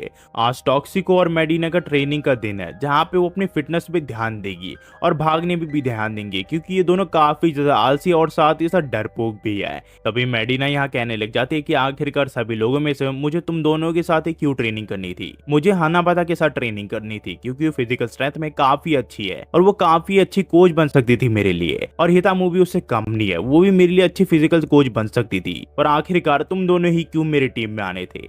मैं उन दोनों के साथ ट्रेनिंग करना चाहती थी, क्योंकि वो एक गॉडेस की तरह है फिजिकल के मामले में, वही तुम दोनों एक ईविल की तरह हो। कभी कभी तुम लोग काफी अच्छे बन जाते हो और कभी कभी काफी ज्यादा बुरे बन जाते हो। मुझे लगता है कि तुम एक ईविल ग्रुप के सदस्य हो। तभी यहाँ टॉक्सिको कहते कि लगता है ये हमसे काफी ज्यादा हेट करती है, पर उसके बावजूद तुम मुझे काफी अच्छी लगती हो मेडिना। तो मेडिना पूछते कि मेरे बारे में तुम्हें कौन सी चीज अच्छी लगती है। तो टॉक्सिको इसे एम्बैरेस चीज बताने लग जाती है, जिस वजह से मेडिना को काफी गुस्सा आ जाता है और वो कहती कि आखिरकार तुम ये सारी चीजें सबके सामने कैसे कह सकती हो। तो टॉक्सिको कहती कि तुम काफी ज्यादा ऑकवर्ड हो, इसी वजह से तुम्हें टीज करने में मुझे काफी मजा आता है। ये सुनने के बाद मेडिना को गुस्सा आ जाता है और वो टॉक्सिको को नीचे दबा देती है। टॉक्सिको कहती है कि आखिरकार तुम्हारी हिम्मत कैसी हुई मुझे नीचे गिराने की, मैं तुमसे बड़ी हूँ, तुम्हें मेरा आदर करना चाहिए। मेडिना कहती है कि घंटा मैं तुम्हारा आदर करूंगी, तुम हमेशा मेरी बेइज्जती करते रहती हो। और ये टॉक्सिको को सुनाने लग जाते हैं। तभी केकरू इनके बीच में आता है और इनकी लड़ाई रोक देता है, जिसके बाद टॉक्सिको कहते हैं कि ठीक है मैं तुमसे बड़ी हूँ, इसी वजह से मैं तुम्हें माफ करती हूँ। और जैसे ही एक्सरसाइज करनी शुरू करते हैं, मेडिना को ये ऊपर खींच लेती है और कहती है कि अगर तुमने मुझसे माफी नहीं मांगी तो मैं तुम्हें यहाँ से छोड़ने नहीं वाली, और मैं तुम्हें शहर तक ले जाऊंगी और तुम्हें सबके सामने एक्सपोज कर दूंगी, और तुम्हारे ये हॉट बदन देख के सभी लोग पिघल जाएंगे। पर टॉक्सिको ज्यादा आगे जा नहीं पाती, क्योंकि उसके अंदर बिल्कुल भी स्टैमिना नहीं होता और ये दोनों नीचे गिर जाते हैं। केकरू फिर फिर इन दोनों को कहता है कि अभी तो हमने अपनी ट्रेनिंग स्टार्ट किया, आखिरकार तुम दोनों ये क्या कर रही हो। जिसके बाद ये इन्हें रनिंग कराने लग जाता है और ये लोग ऐसे ही करते हैं। यहाँ पे टॉक्सिको को कहती है कि मैं काफी ज्यादा थक चुकी हूँ, हम एक जगह रुक जाते हैं। पर कीकुरू कहता है कि अभी तो हमने सिर्फ शुरू किया है। टॉक्सिको कहती है कि ये तो काफी खतरनाक मॉन्स्टर है, ये हमारे ऊपर हमला भी कर सकते हैं। कीकुरू कहता है कि वो शांत मॉन्स्टर है, वो हमारे ऊपर कभी भी हमला नहीं करेंगे। तभी मेडिना कहती है कि अगर हम ध्यान से देखें तो सिटी के वॉल्स के साइड में कहीं ना कहीं तो जगह होगी कि मॉन्स्टर वहां से जा सके। कीकुरू ने समझाता कि जब तक मॉन्स्टर को टाइम टाइम खाना मिल रहा है और इनके नंबर रिड्यूस होते जा रहे हैं तब तक वो हमारे ऊपर हमला नहीं करेंगे, तो तुम्हें चिंता करने की कोई जरूरत नहीं है। तो मेडिना कहती है तो फिर हम टॉक्सिको भी यही छोड़ सकते हैं ना, क्योंकि ये फ्रेंडली जानवर है। कीकुरू कहता है ऐसा हम नहीं कर सकते। जिसके बाद इन दोनों की कीकुरू अच्छे से एक्सरसाइज करवाता है, जिससे ये दोनों काफी ज्यादा थक चुकी होती है। तभी टॉक्सिको कहते हैं कि मैं अब ये नहीं कर सकती, हमें ये खत्म करके घर वापस चले जाना चाहिए। कीकुरू कहता है कि तुम्हें पता भी है मैं कितनी कम एज से ये सारी ट्रेनिंग करते आया हूँ और तुमने तो अब तक कुछ भी नहीं किया है, तुम्हें और भी ट्रेनिंग करनी है, अभी काफी सारे राउंड्स बाकी है, जल्दी करो। तो टॉक्सिको यहाँ सड्यूस करते हुए कहते कि हम 3 बार लगातार एक दिन में नहीं कर सकते। जिस देख के कीकुरू को काफी गुस्सा आता है और ये लोग सोचते कि आखिरकार इस बेवकूफ को हम यहाँ ट्रेनिंग में ही क्यों लाए। कीकुरू फिर टॉक्सिको कहता है कि लगता है तुम्हारा स्टैमिना एक एवरेज ह्यूमन से भी काफी कम है। टॉक्सिको कहती कि आखिरकार तुम इस बारे में क्यों बोल रहे हो, तुम मेरे आज के सेल्फ को कल वाले मेरे सेल्फ से बिल्कुल भी कंपेयर नहीं कर सकते, क्योंकि वो दोनों बिल्कुल अलग है। पर कीकुरू कहता है कि तुम कल भी ऐसी थी और आज भी ऐसी ही हो, तुम्हारे किसी चीज में भी बिल्कुल भी बदलाव नहीं आया है और तुम ऐसी ही रहोगी लगता है आगे जाके। कुछ देर बाद ये लोग थोड़ा आराम करते हैं और पानी पीते हैं, जिनका पानी देख के कीकुरू कहता है कि आखिरकार ये लोग किस अंदाज में पानी पी रहे हैं। तब यहाँ पे मेडिना कहती कि हमें आगे और चलना चाहिए, पर यहाँ पे ये बेहोश हो जाने लग जाती है। तो कीकुरू कहता है कि लगता है मैंने तुम लोगों को ज्यादा ही पुश कर दिया, आज के लिए मेरे हिसाब से इतना काफी है। पर तभी यहाँ पे मेडिना का जो पाँव है वो मुड़ जाता है और उसके पाँव में मोच आ जाती है। तो ये लोग कहते तुम अपनी हीलिंग मैजिक का यूज करके अपने पाँव को ठीक कर सकते हो। तो मेडिना कहते कि नहीं, मैं अपने व्हाइट मैजिक का यूज अपने फायदे के लिए बिल्कुल भी यूज नहीं कर सकती, क्योंकि ये काफी कन्वीनियंट है, इसका मतलब ये नहीं कि मैं कभी भी कर सकती हूँ। तो कीकुरू कहता है कि ठीक है, मैं तुम्हें पिगी बैंक करके घर वापस ले जाऊंगा। पर मेडिना इसके लिए मना कर देती है। वो कहती है कि अगर तुमने मुझे पिगी बैंक किया तो हम दोनों की बॉडी सिमिलर होंगी। तब यहाँ पे टॉक्सिको आ जाती है जो कि कहती कि ठीक है, मैं तुम्हें पीठ पे बैठा के घर वापस ले जाऊंगी। वही कीकुरू सोचने लग जाता है कि मुझे लगा था कि दोनों लड़कियां ठीक से काम नहीं कर पाएगी, क्योंकि इन दोनों का रिलेशनशिप काफी ज्यादा खराब है। पर लगता है मैं गलत था, इन दोनों को लेकर अब मुझे बिल्कुल भी चिंता करने की कोई जरूरत नहीं है। कीकुरू फिर पीछे मुड़ के देखता है तो यहाँ टॉक्सिको मेडिना को बता रही होती कि मैं काफी ज्यादा थक चुकी हूँ, हमें थोड़ा आराम कर लेना चाहिए। पर मेडिना कहती कि आगे चलो, जिस वजह से ये दोनों नीचे गिर जाते हैं। तो मेडिना कहती है आखिरकार तुमने मुझे अचानक से नीचे क्यों गिराया, मेरा सर फट गया, तुम्हें पता भी है ये काफी ज्यादा दर्द हो रहा है। टॉक्सिको कहते कि हम थोड़ा यहाँ पे आराम करके 10 मिनट का डिस्टेंस और कवर कर लेंगे। कीकुरू समझ जाता है कि वो इन दोनों के बारे में बिल्कुल भी गलत था, इन दोनों के बारे में इसे और चिंता करनी पड़ेगी। एपिसोड की शुरुआत में हमें हितामू और हाना को दिखाया जाता है जो कि ट्रेनिंग करके काफी ज्यादा थक चुके होते हैं। तो कीकुरू कहता है कि ये ट्रेनिंग तुम्हारे लिए काफी अच्छी है, ये करने से तुम मॉन्स्टर को जल्दी मार पाओगी। हाना फिर कहती है कि मैं तुम्हारे ऊपर एक भी हमला नहीं कर पाई इतनी कोशिश करने के बावजूद। तो कीकुरू कहता है कि हाँ, तुम्हारा अगर एक भी हमला मुझे लगता है तो पता नहीं मेरी कितनी हड्डियां टूट जाती, पर तुम्हारी ताकत के मामले में कोई जवाब नहीं है। पर तुम्हें ये नहीं पता कि तुम्हारा एनिमी क्या सोच रहा है और तुम्हें कहाँ वार करना चाहिए। तुम इमोशन में बह के फ्रेंजी का यूज लेती हो, जिस वजह से तुम अपने ऊपर कंट्रोल बिल्कुल भी नहीं कर पाते। अगर तुम ऐसे ही करती रही तो तुम्हारी पार्टी मेंबर्स को इससे तकलीफ हो सकती है। इसी वजह से तुम्हें कभी कभार फ्रेंजी का यूज करना चाहिए ताकि तुम्हारी पार्टी मेंबर्स को तकलीफ ना हो, ताकि सभी लोग सेफ रहे। कीकुरू का ये प्लान होता है ताकि वो फ्रेंजी यूज करने से इसे रोक सके। तभी हम देखते हैं यहाँ पे हाना का पानी खत्म हो जाता है, तो हितामू हाना को अपना पानी देने लग जाती है। तो कीकुरू कहता है कि चिंता मत करो, तुम अपना पानी पियो, मेरे पास पानी रखा हुआ है जिसे हाना पी सकती है। और कीकुरू अपने बैग में देखने लग जाता है। कीकुरू को अपने बैग में माना बॉटल मिलती है जो कि उसने टॉक्सिको के लिए ली थी, पर उसने उसका यूज नहीं किया था। इसी वजह से इस बॉटल को ये हाना को दे देता है और कहता है कि तुम इसका पानी पी सकती हो, और वो ऐसे ही करने लग जाती है।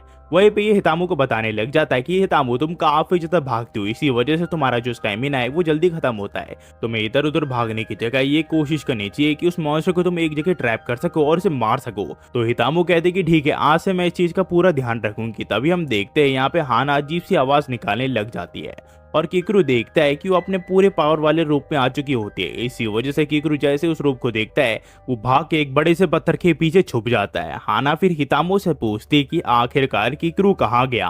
हितामो कहती है उसे बिल्कुल भी नहीं पता, वो एक जानवर को पकड़ने के लिए गया है। नहीं नहीं, शायद वो फ्लावर इकट्ठा करने के लिए गया है। हितामो से बिल्कुल भी झूठ नहीं बोला जा रहा होता है। वही कीकुरु सोच रहा होता है कि आखिरकार हाना अपने इस रूप में कैसे आ गई। कीकुरु की नजर फिर माना बॉटल पे जाती है, जहाँ वो देखता है कि उस बॉटल की पानी पीने के बाद हाना ऐसी हो गई।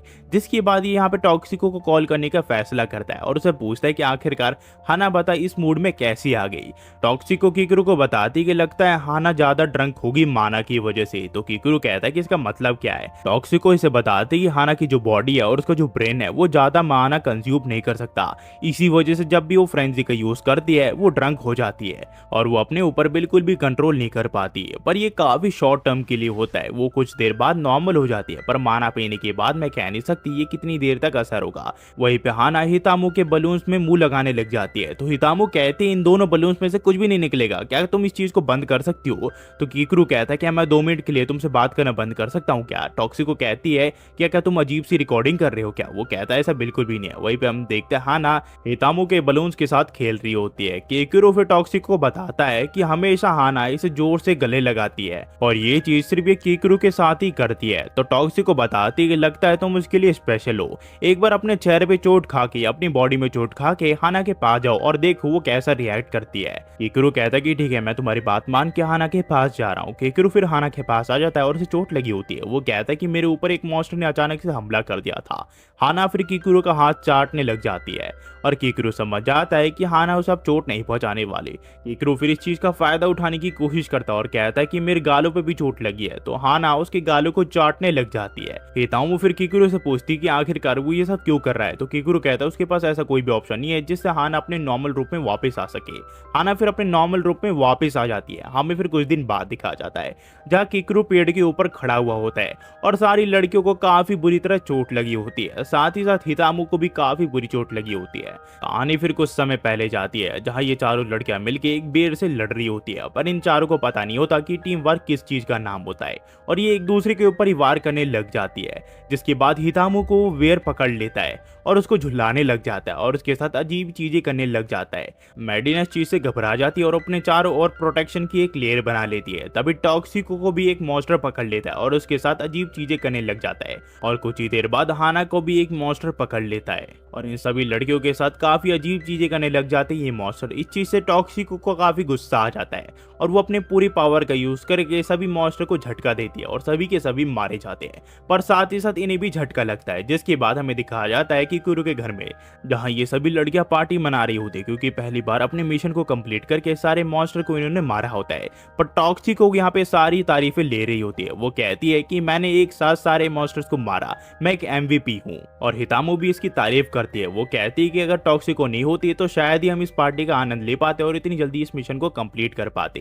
पर हितामो उदास होती है क्योंकि वो ज्यादा कुछ कर नहीं पाई। हाना उसे समझाती है कि उसे उदास होने की कोई जरूरत नहीं है। तो टॉक्सिको कहती कि हाँ हमारे साथ मेडिना भी है जिसने कुछ नहीं किया, वो तो हीलर है, उसने किसी को हील भी नहीं किया। मेडिना फिर टॉक्सिको को कहने लग जाती है कि अगर हाना के ऊपर तुम हमला नहीं करती तो ये सारी चीजें होती भी नहीं।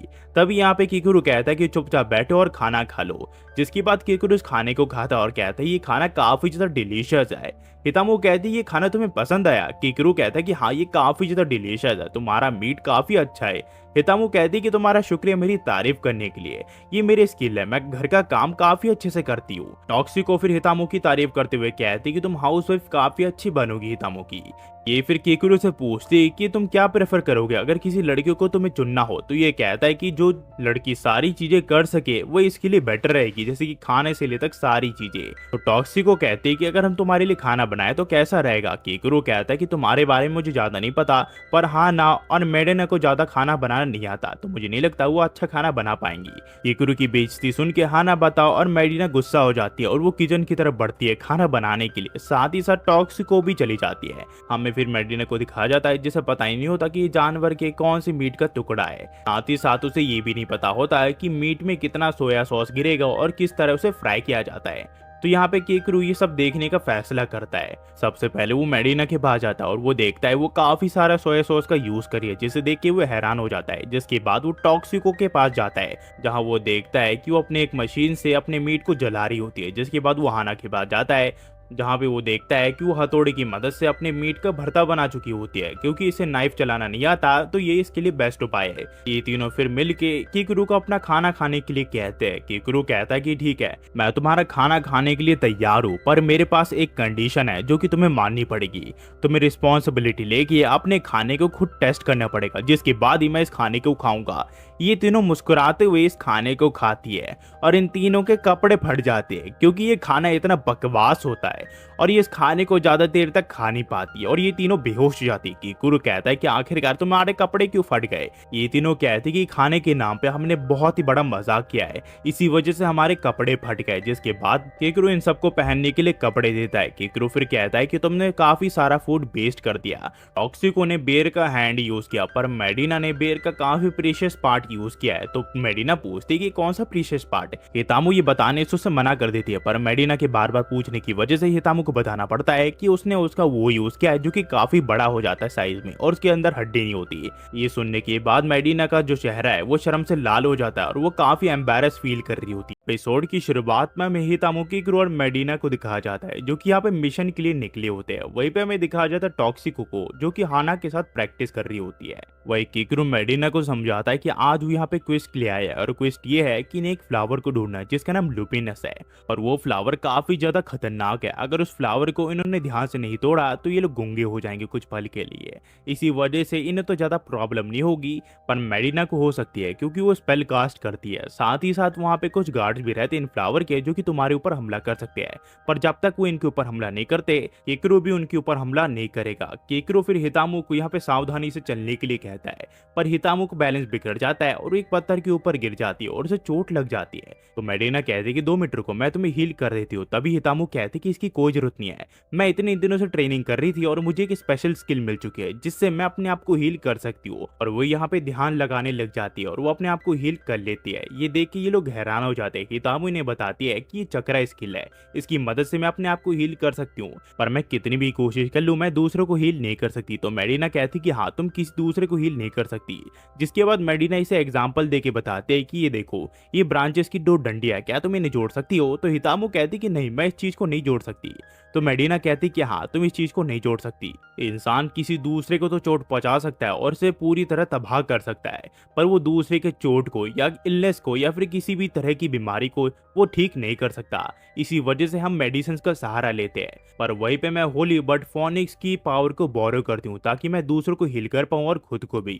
जिसके बाद किकुरु कहता है कि चलो, हमारा मिशन शुरू करने का समय हो चुका है। फिर हमें दिखाया जाता है मेडिना को जो कि उस फ्लावर को तोड़ रही होती है और वो देखते हैं यहाँ पे कोई भी नहीं होता, क्योंकि किकुरु यहाँ पे दूसरी ओर फ्लावर तोड़ रहा होता है और हितामु भी इससे थोड़ी दूर होती है। मेडिना सोचते हैं कि किकुरु लगता है हितामु को काफी ज्यादा भरोसा करता है। तभी हम देखते हैं यहाँ पे एक बर्ड आ जाता है जो कि इन फ्लावर्स का रखवाला होता है, जिसे देख के मेडिना काफी घबरा जाती है और वो पीछे जाने लग जाती है। पीछे जाते जाते वो फ्लावर्स पे गिर जाती है और इन फ्लावर्स की स्मेल मेडिना के चारों तरफ फैल जाती है और वो उसे थोड़ी बहुत सूंघ भी लेती है। मेडिना फिर यहाँ पे हितामु को आवाज लगाने की कोशिश करती है, पर वो सुनती ही नहीं है। उतने में वो मॉन्स्टर उसे पकड़ लेता है। हितामु की नजर फिर मेडिना पे जाती है जहाँ पे वो हाथ हिला रही होती है मदद के लिए। वो कहते कि हितामु मेरी मदद करो, पर यहाँ पे हितामु को लगता है कि यहाँ पे जो मेडिना है वो काफी खुश है, इसी वजह से वो हाथ हिला रही है और वो कहती कि मैं भी अपना पूरी कोशिश करूंगी कि मैं खुश होकर ये पूरा काम को कंप्लीट करूं। वहीं पे मेडिना समझ आते कि हितामु से उम्मीद लगाना इसकी सबसे बड़ी बेवकूफी थी। मेडिना को फिर लगता है कि उस क्रो को उसकी छड़ी चाहिए क्योंकि वो चमकीली है, पर वो क्रो मेडिना को पकड़ लेता है। उसे कुछ समझ नहीं आता कि आखिरकार इस क्रो ने इसे क्यों पकड़ा, पर यहाँ पे ये क्रो इसे पकड़ के काफी अजीब हरकतें करने लग जाता है। पर कुछ ही देर में यहाँ पे किकुरु आ जाता है जो कि किसी तरह मेडिना को इसे छुड़वा लेता है और उस क्रो को मार गिराता है। कुछ ही देर में यहाँ पे हितामु आ जाते हैं जो कि मेडिना से माफी मांगते हैं उससे दूर जाने के लिए। यहाँ पे मेडिना कुछ बोल नहीं पा रही होती है। तभी किकुरु कहता है इसमें मेरी भी गलती है, अकेला इसमें हितामु की गलती नहीं है। तभी हितामु की नजर यहाँ पे मेडिना के हाथ पे जाती है जहाँ पे उसे चोट लगे होते हैं। तो किकुरु समझ जाता है कि मेडिना बोल नहीं पा रही, इसी वजह से वो अपने आप को हील नहीं कर सकती। तभी यहाँ पे हितामु कहती कि मेरे पास एक चीज है जो कि मैं ट्राई करना चाहती हूँ, और ये चीज करने के लिए हितामु किकुरु को दूसरी ओर देखने के लिए कहती है। किकुरु दूसरी ओर देखने लग जाता है। तभी हितामु अपने बलून्स को बाहर निकालती है और मेडिना मैडिना के साथ चिपका देती है और चक्रा का यूज करने लग जाती है और मैडिना को हील करने लग जाती है। मैडिना को लगता है ये हील नहीं होगा, पर जब वो अपने हाथ को देखती है तो वो हील हो चुके होते हैं। मैडिना को इस चीज पे बिल्कुल भी यकीन नहीं होता कि हितामू ने अपनी चक्रा का यूज करके इसे हील कर दिया, जिसके बाद ये हितामू की तारीफ करने लग जाती है। वो कहते हैं कि मुझे बिल्कुल भी यकीन नहीं हो रहा, मुझे लगता था कि तुम एक बेवकूफ हो, पर तुम्हारी क्वालिटी मुझे अब जाके देख रही है। मुझे लगता है तुम्हारे लिए कभी मार्शल आर्ट बना ही नहीं था, तुम्हारे लिए तो होली मैजिक बना था, पर उस चीज को तुम सक्सेस नहीं कर पाई। फिर हम अगले दिन दिखाया जाता है जहाँ ऐसी ने किकरू से पूछती कि आखिरकार आज सारी लड़कियां क्यों नहीं आई, तो किकरू से बताता है कि सभी लड़कियां हॉस्पिटल के चेकअप के लिए गई है, इसी वजह से आज कोई भी यहाँ पे नहीं है और इस वजह से किकरू आज अकेले ही हंटिंग पे जाएगा। तो ऐसे ने कहते कि तुम आज के लिए रेस्ट क्यों नहीं ले लेते, तुम भी काफी ज्यादा थके हुए हो, चलो एक साथ हम डेट पे जाते हैं। पर किकरू कहता तुम मुझसे इतना ज्यादा चिपक क्यों रही हो, मुझसे ज्यादा चिपको मत। तभी इनोमे एसिने को कहती है कि लगता है तुम्हें किकरू काफी ज्यादा पसंद है। ये कहती कि हाँ, ये काफी ज्यादा प्यार करती है उससे। किकरू को लगता है कि एसिने को उससे सच्चा वाला प्यार हो गया, क्योंकि छोटी लड़कियां हमेशा बड़े लड़के प्रेफर करती है, तो बड़े के तौर पर इसे समझाने की पूरी कोशिश करता है। वो कहता है कि एसिने समझो, हमारा जो रिलेशनशिप है वो रोमांटिक कभी भी नहीं होना चाहिए, हम दोनों दोस्त है। पर ये कहती कि मेरे अंदर तुम्हारे लिए ऐसी फीलिंग बिल्कुल भी नहीं है। सीने का ये जवाब सुनने के बाद किकरू सोचने लग जाता कि अच्छा होता कि मैं मर जाता। तब यहाँ किकरू कहता कि तुम कुछ देर तो पहले कह रही थी कि तुम मुझसे प्यार करती हो, अब क्या हुआ। तो इसे ने कहती कि हाँ, मैं तुमसे प्यार करती हूँ और मैं तुम्हारे साथ डेट पे जाना चाहती हूँ। पर डेट से मेरा मतलब ये था कि मैं तुम्हारे और मामा के साथ डेट पे जाना चाहती हूँ। किकरू कहता कि तुम्हारा मतलब क्या है। इसे ने इसे समझाती कि मैं चाहती हूँ कि तुम मेरे मम्मा के न्यू हस्बैंड बन जाओ, इसका मतलब तुम मेरे नए फादर बन जाओगे और तुम मुझे काफी अच्छे लगते हो उसके तौर पर। तभी इनोमे एसिने को कहते कि इस बारे में मैंने तुम्हारे मुंह से तो कभी भी नहीं सुना और ये कभी भी नहीं होने वाला। किकरू और मैं कभी भी डेट पे जाएंगे, ऐसा कभी नहीं होने वाला। किकरू को इससे काफी ज्यादा हर्ट होता है और वो यहीं पे गिर जाता है। वो कहता है कि आखिरकार कोई भी मुझे अपने काबिल क्यों नहीं समझता। इनोमे किकरू से पूछती कि क्या हुआ, पर इससे पहले इनोमे नीचे गिर जाते हैं, जिस वजह से किकरू को इनोमे को उठा के बेड पे लाना पड़ता है। किकरू फिर इनोमे से पूछता है क्या वो ठीक तो है ना। इनोमे कहती कि हाँ, वो ठीक है। दरअसल इनोमे काफी दिनों से लगातार काम कर रही थी, इसी वजह से उसके हेल्थ के थोड़े बहुत इश्यू चल रहे हैं। तभी इसो ने इनोमे को अपने कपड़े चेंज करने के लिए कहती है और वो किकरू से मदद मांगते हैं ताकि वो इनोमे के कपड़े चेंज कर सके। पर किकरू कहता है कि प्लीज मुझे अपने मदर के साथ जोड़ने की बिल्कुल भी कोशिश मत करो। तभी इसे ने कहती कि एकदम परफेक्ट मौका है, तुम मौके पे चौका मार सकते हो किकरू। किकरू कहता है कि नहीं, मैं ऑलरेडी काफी बड़ा दोषी हूँ। उस दिन जो मैंने इनोमे के साथ किया वो चीज मैं अपने कब्र तक लेके जाऊंगा और किसी को भी नहीं बताऊंगा। फिर हम देखते हैं यहाँ पे इनोमे अपने कपड़े चेंज कर लेती है, पर जैसे ही किकरू उसके कपड़ों को देखता है तो बिल्कुल हैरान हो जाता है, क्योंकि उसके बटन काफी ज्यादा खुले हुए होते हैं। अभी इसे ने कहती है क्या तुम मेरे मदर का टेम्परेचर चेक कर दोगे सर से सर लगा के, क्योंकि जो थर्मामीटर है वो मिल नहीं रहा। किकरू कहता है क्या तुम मुझे यहाँ पे फंसाने की कोशिश कर रही हो। इसे ने कहती कि तुमसे मैं बाद में मिलूंगी, क्योंकि रिसेप्शन में कोई नहीं है, और यहाँ से वो चली जाती है। किकरू फिर इनोमे को कहता है कि मुझे तुम्हारा टेम्परेचर नापना पड़ेगा, क्योंकि अगर तुम्हें बुखार निकला तो प्रॉब्लम हो जाएगी। और किकरू ऐसा ही करने लग जाता है, वो अपने सर को इनोमे के सर से लगा देता है, पर वो बता नहीं पा रहा होता है कि आखिरकार इनोमे को बुखार है या किकरू को।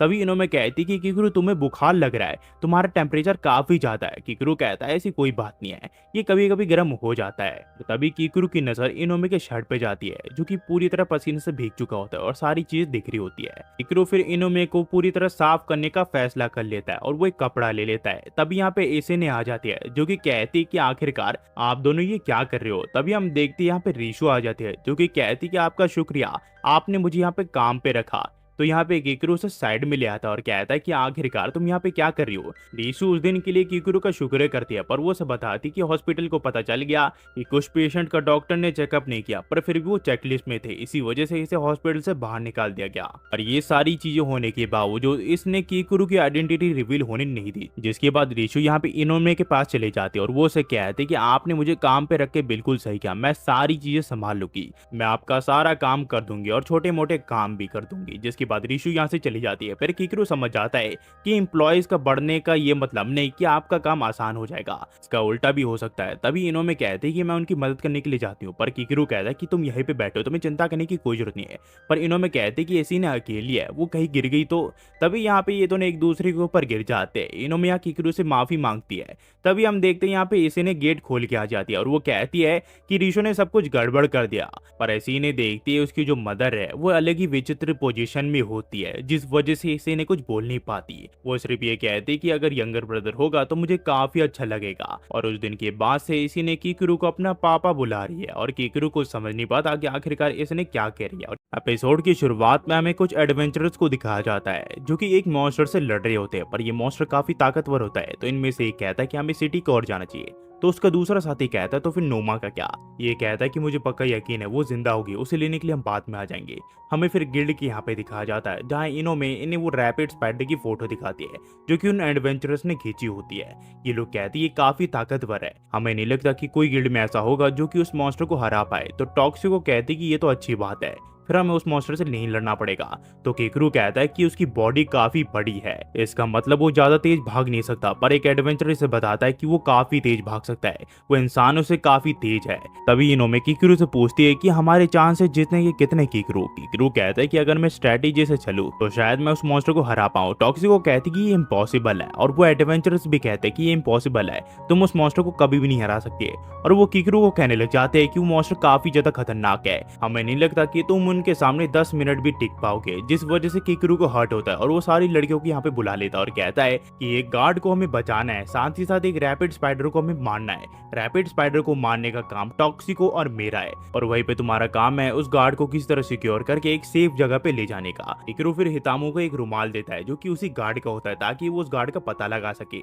मेडिना का काम होता है कि उस गार्ड को हील करे वो अगर वो इंजर्ड हो तो, और हाना का काम होता है कि वो इन तीनों को प्रोटेक्ट करे और कोई इनके ऊपर हमला कर दे तो। पर कीकरू हाना को उसकी फ्रेंजी यूज करने के लिए मना करता है क्योंकि वो बेकाबू हो जाएगी। जिसके बाद ये लोग चले जाते हैं और कीकरू और टॉक्सिको अपने रास्ते चले जाते हैं ताकि वो रैपिड स्पाइडर को मार सके। पर टॉक्सिको कहती कि आखिरकार यहाँ पे मेरी क्या जरूरत है, मैं वैसे भी किसी काम की नहीं हूँ। पर कीकरू कहता है कि तुम मेरे बहुत काम की हो, जो रैपिड स्पाइडर है वो किसी की भी मूवमेंट को कैच कर सकता है, पर तुम एक ऐसी इंसान हो जो कि कहीं भी वार कर सकती हो, क्योंकि तुम्हें खुद नहीं पता कि तुम कहाँ वार करने वाले हो। इसी वजह से उस रैपिड स्पाइडर को पहले हम एक गोल में कैच करेंगे, जिसके बाद हम धीरे धीरे आग बढ़ा के उस रैपिड स्पाइडर को मार देंगे और हमारी जीत हो जाएगी और वो रैपिड स्पाइडर मारा जाएगा। इस वजह से तुम मेरे काफी ज्यादा काम की हो। कीकरू फिर इसे आगे चलने के लिए कहता है। वहीं पे हम देखते हैं हितामो को जो कि स्पाइडर के जाले में फंस चुकी होती है और वो इन दोनों को मदद के लिए बुला रही होती है। तो मेडिना इसकी हेल्प करने का फैसला करती है और उसे बाहर खींचने की कोशिश करती है, पर वो स्पाइडर का जाला काफी ज्यादा ताकतवर होता है। इस वजह से मेडिना भी वहां पे गिर जाती है और ये दोनों यहाँ पे चिपक जाते हैं। तो हाना कहती कि अब मेरे पास सिर्फ एक ही ऑप्शन है जो कि इन मकड़ियों के जालों को जलाना है, और ये इनके जालों को जला देती है। वहीं पे हमें टॉक्सिको को दिखाया जाता है जो कि अपनी मैजिक का यूज करके पूरी जंगल में आग लगा चुकी होती है। ये स्पाइडर के जालों को जला रही होती है ताकि वो स्पाइडर इनके सामने आ जाए, और कुछ ही देर बाद कीकरू के सामने रैपिड स्पाइडर आ जाता है और इन दोनों के ऊपर हमला कर देता है। पर किसी तरह कीकरू टॉक्सिको और अपनी जान बचा लेता है। पर ये रैपिड स्पाइडर काफी खतरनाक और ताकतवर होता है, साथ ही साथ तेज भी होता है। तो कीकरू टॉक्सिको को कहता है कि मैंने जैसा प्लान किया था हम वैसे ही चलेंगे, और ये स्पाइडर को डिस्ट्रैक्ट करने लग जाता है। और वहीं पे जो टॉक्सिको है वो अपनी फायर मैजिक का यूज करने लग जाती है, और जैसे ही इन्हें चांस मिलता है वो स्पाइडर के ऊपर हमला कर देती है, जिससे जो स्पाइडर है वो थोड़ी देर के लिए दूर चला जाता है। पर कुछ ही देर बाद वो टॉक्सिको के पीछे आ जाता है और उसके ऊपर हमला कर देता है। पर इससे पहले स्पाइडर का हमला टॉक्सिको को लगता है, यहाँ पे कीकरू उसके बीच में आ जाता है और वो हमला कीकरू को लग जाती है। जिसके बाद यहाँ टॉक्सिको अपनी फायर मैजिक का यूज करके उस स्पाइडर को थोड़ी दूर भगा देती है। वो देखते कि कीकरू की छाती में उस स्पाइडर ने छेद कर दिया होता है और वहां से ब्लड बह रहा होता है, साथ ही साथ उसके अंदर अब वेनम घुस चुका होता है। टॉक्सिको कुछ समझ नहीं पा रही होती कि आखिरकार वो क्या करे। तो यहाँ पे वो कीकरू को कहने लग जाती है कि अगर तुम यहाँ पे मर गए तो मैं सबको बता दूंगी कि तुमने मेरे साथ कुछ गलत किया था, और ये सारी चीजें न्यूज में आ जाएंगी। वे कीकरू उठ जाता और कहता है कि आखिरकार तुम अपनी बकवास करना कब बंद करोगी। तो टॉक्सिको इससे पूछते है कि आखिरकार तुम खड़े कैसे हो पा रहे हो, तुम्हारे ऊपर तो वायरस का असर होना चाहिए था। तो कीकरू इसे बताता है कि उस मकड़े के काटने से पहले इसने एंटीडोट खा लिया था, पर रैपिड स्पाइडर का पॉइजन काफी खतरनाक होता है, इसी वजह से एंटीडोट का भी इसके ऊपर कोई असर नहीं है, और इसे भी कुछ आइडिया नहीं कि कब तक ये जिंदा रहने वाला है, क्योंकि अगर इसके अंदर से जहर नहीं निकाला तो शायद ही मारा भी जा सकता है। पर ये सारी चीजें ये आज खत्म करना चाहता है। कीकरू फिर इसे बताता है कि तुमने देखा होगा कि छोटे जानवर अपना घर शिफ्ट कर चुके हैं, इसका मतलब जो रैपिड स्पाइडर है वो उनकी तलाश में जाएगा। इसका मतलब वो सिटी के ऊपर हमला करने वाला है, क्योंकि छोटे मोटे जानवर सिटी के आसपास ही अपना घर बसेरा बना के रह रहे हैं। इसी वजह से किकरू आज ही इस रैपिड स्पाइडर को खत्म कर देना चाहता है। तभी हम देखते हैं टॉक्सिको यहाँ पे अपनी फ्रीज मैजिक का यूज करती है और पूरे एरिया को फ्रीज कर देती है और अपने कपड़े उतारने लग जाती है और उसे बताती है कि उसकी बॉडी में एक कर्स है जो कि किसी भी तरह के पॉइजन को खत्म कर सकता है, पर उसके लिए इसे अपने बॉडी का पानी सामने वाले को पिलाना पड़ेगा। और यहाँ पे टॉक्सिको इसे चाटने लग जाती है, जिसके बाद टॉक्सिको अपने मुंह का थूक इसे पिला देती है और किकरू को ना चाहते हुए इसका थूक पीना पड़ता है, जिसके बाद किकरू ठीक हो जाता है। टॉक्सिको कहती है कि मुझे अच्छा लगा कि तुम ठीक हो गए। किकरू फिर इसकी तारीफ करता है और वो कहता है कि तुम सचमुच काफी दिमाग वाली हो, जिसके बाद ये लोग तैयार हो जाते हैं। तो टॉक्सिको पूछती कि आखिरकार हम रैपिड स्पाइडर को हराएंगे कैसे। तो किकरू कहता है कि मेरे पास एक प्लान है, पर उस प्लान को अंजाम देने के लिए हमें एक जगह पहले जाना पड़ेगा, तभी जाके हम उस प्लान को अंजाम दे पाएंगे। सीन फिर बाकी लड़कियों के यहाँ पे जाता है, जहाँ हाना सबको गार्ड कर रही होती है और वहीं पे हितामू और मेडिना यहाँ पे इस लड़की को हील कर रही होती है। ये लड़की एक एल्फ होती है और मेडिना इसे हील करने लग जाती है। इसे काफी जगहों पे चोट आई होती है, पर कुछ ही देर बाद ये ठीक हो जाती है। ये लड़की अपना नाम नोमा बताती है और कहती है कि आप सबने काफी काम किया मुझे यहाँ पे बचाने के लिए, आप सभी का शुक्रिया। ये लोग कहते कि तुम्हारा मतलब क्या है। तो नोमा कहती कि तुम सबके कपड़े फट रखे हैं, इसका मतलब तुम काफी सारे मॉन्स्टर से लड़के आए हो। ये लोग कहते कि हाँ तुम ऐसे ही कुछ समझ सकती हो। सीन फिर किकरू और टॉक्सिको के यहाँ पे जाता है, जहाँ पे ये लोग शेल्टर के यहाँ पे आ चुके होते हैं। तो टॉक्सिको कहती है कि हम यहाँ पे वन नाइट स्टैंड करने वाले हैं क्या। किकरू कहता है कि मजाक करना बंद करो, ये उस मॉन्स्टर के लिए ट्रैप होने वाला है। ये शेड काफी ज्यादा छोटा है, अगर उस मॉन्स्टर को हमने इसके अंदर ट्रैप कर दिया तो उसे मारने में हमें काफी आसानी होगी। सबसे पहले मैं उस मॉन्स्टर को किसी तरह शेड के अंदर लाऊंगा, जिसके बाद तुम इसके अंदर आग लगा दोगी, जिस वजह से वो मॉन्स्टर मारा जाएगा और हमारी यहाँ पे जीत हो जाएगी। तो टॉक्सिको कहते हैं कि तुम हमारी चलते हुए अपनी जान दे दोगे। ये कहता है ऐसा मैं बिल्कुल भी नहीं करने वाला।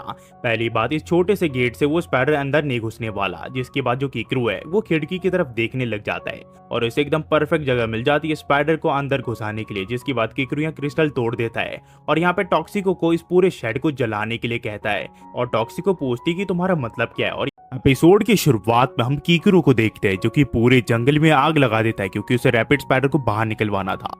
तभी रैपिड स्पाइडर इसके ऊपर हमला कर देता है, पर किकरू काफी तेज होता है, वो यहाँ पेड़ पे किसी तरह छुप जाता है। पर रैपिड स्पाइडर फिर भी इसका पीछा नहीं छोड़ता।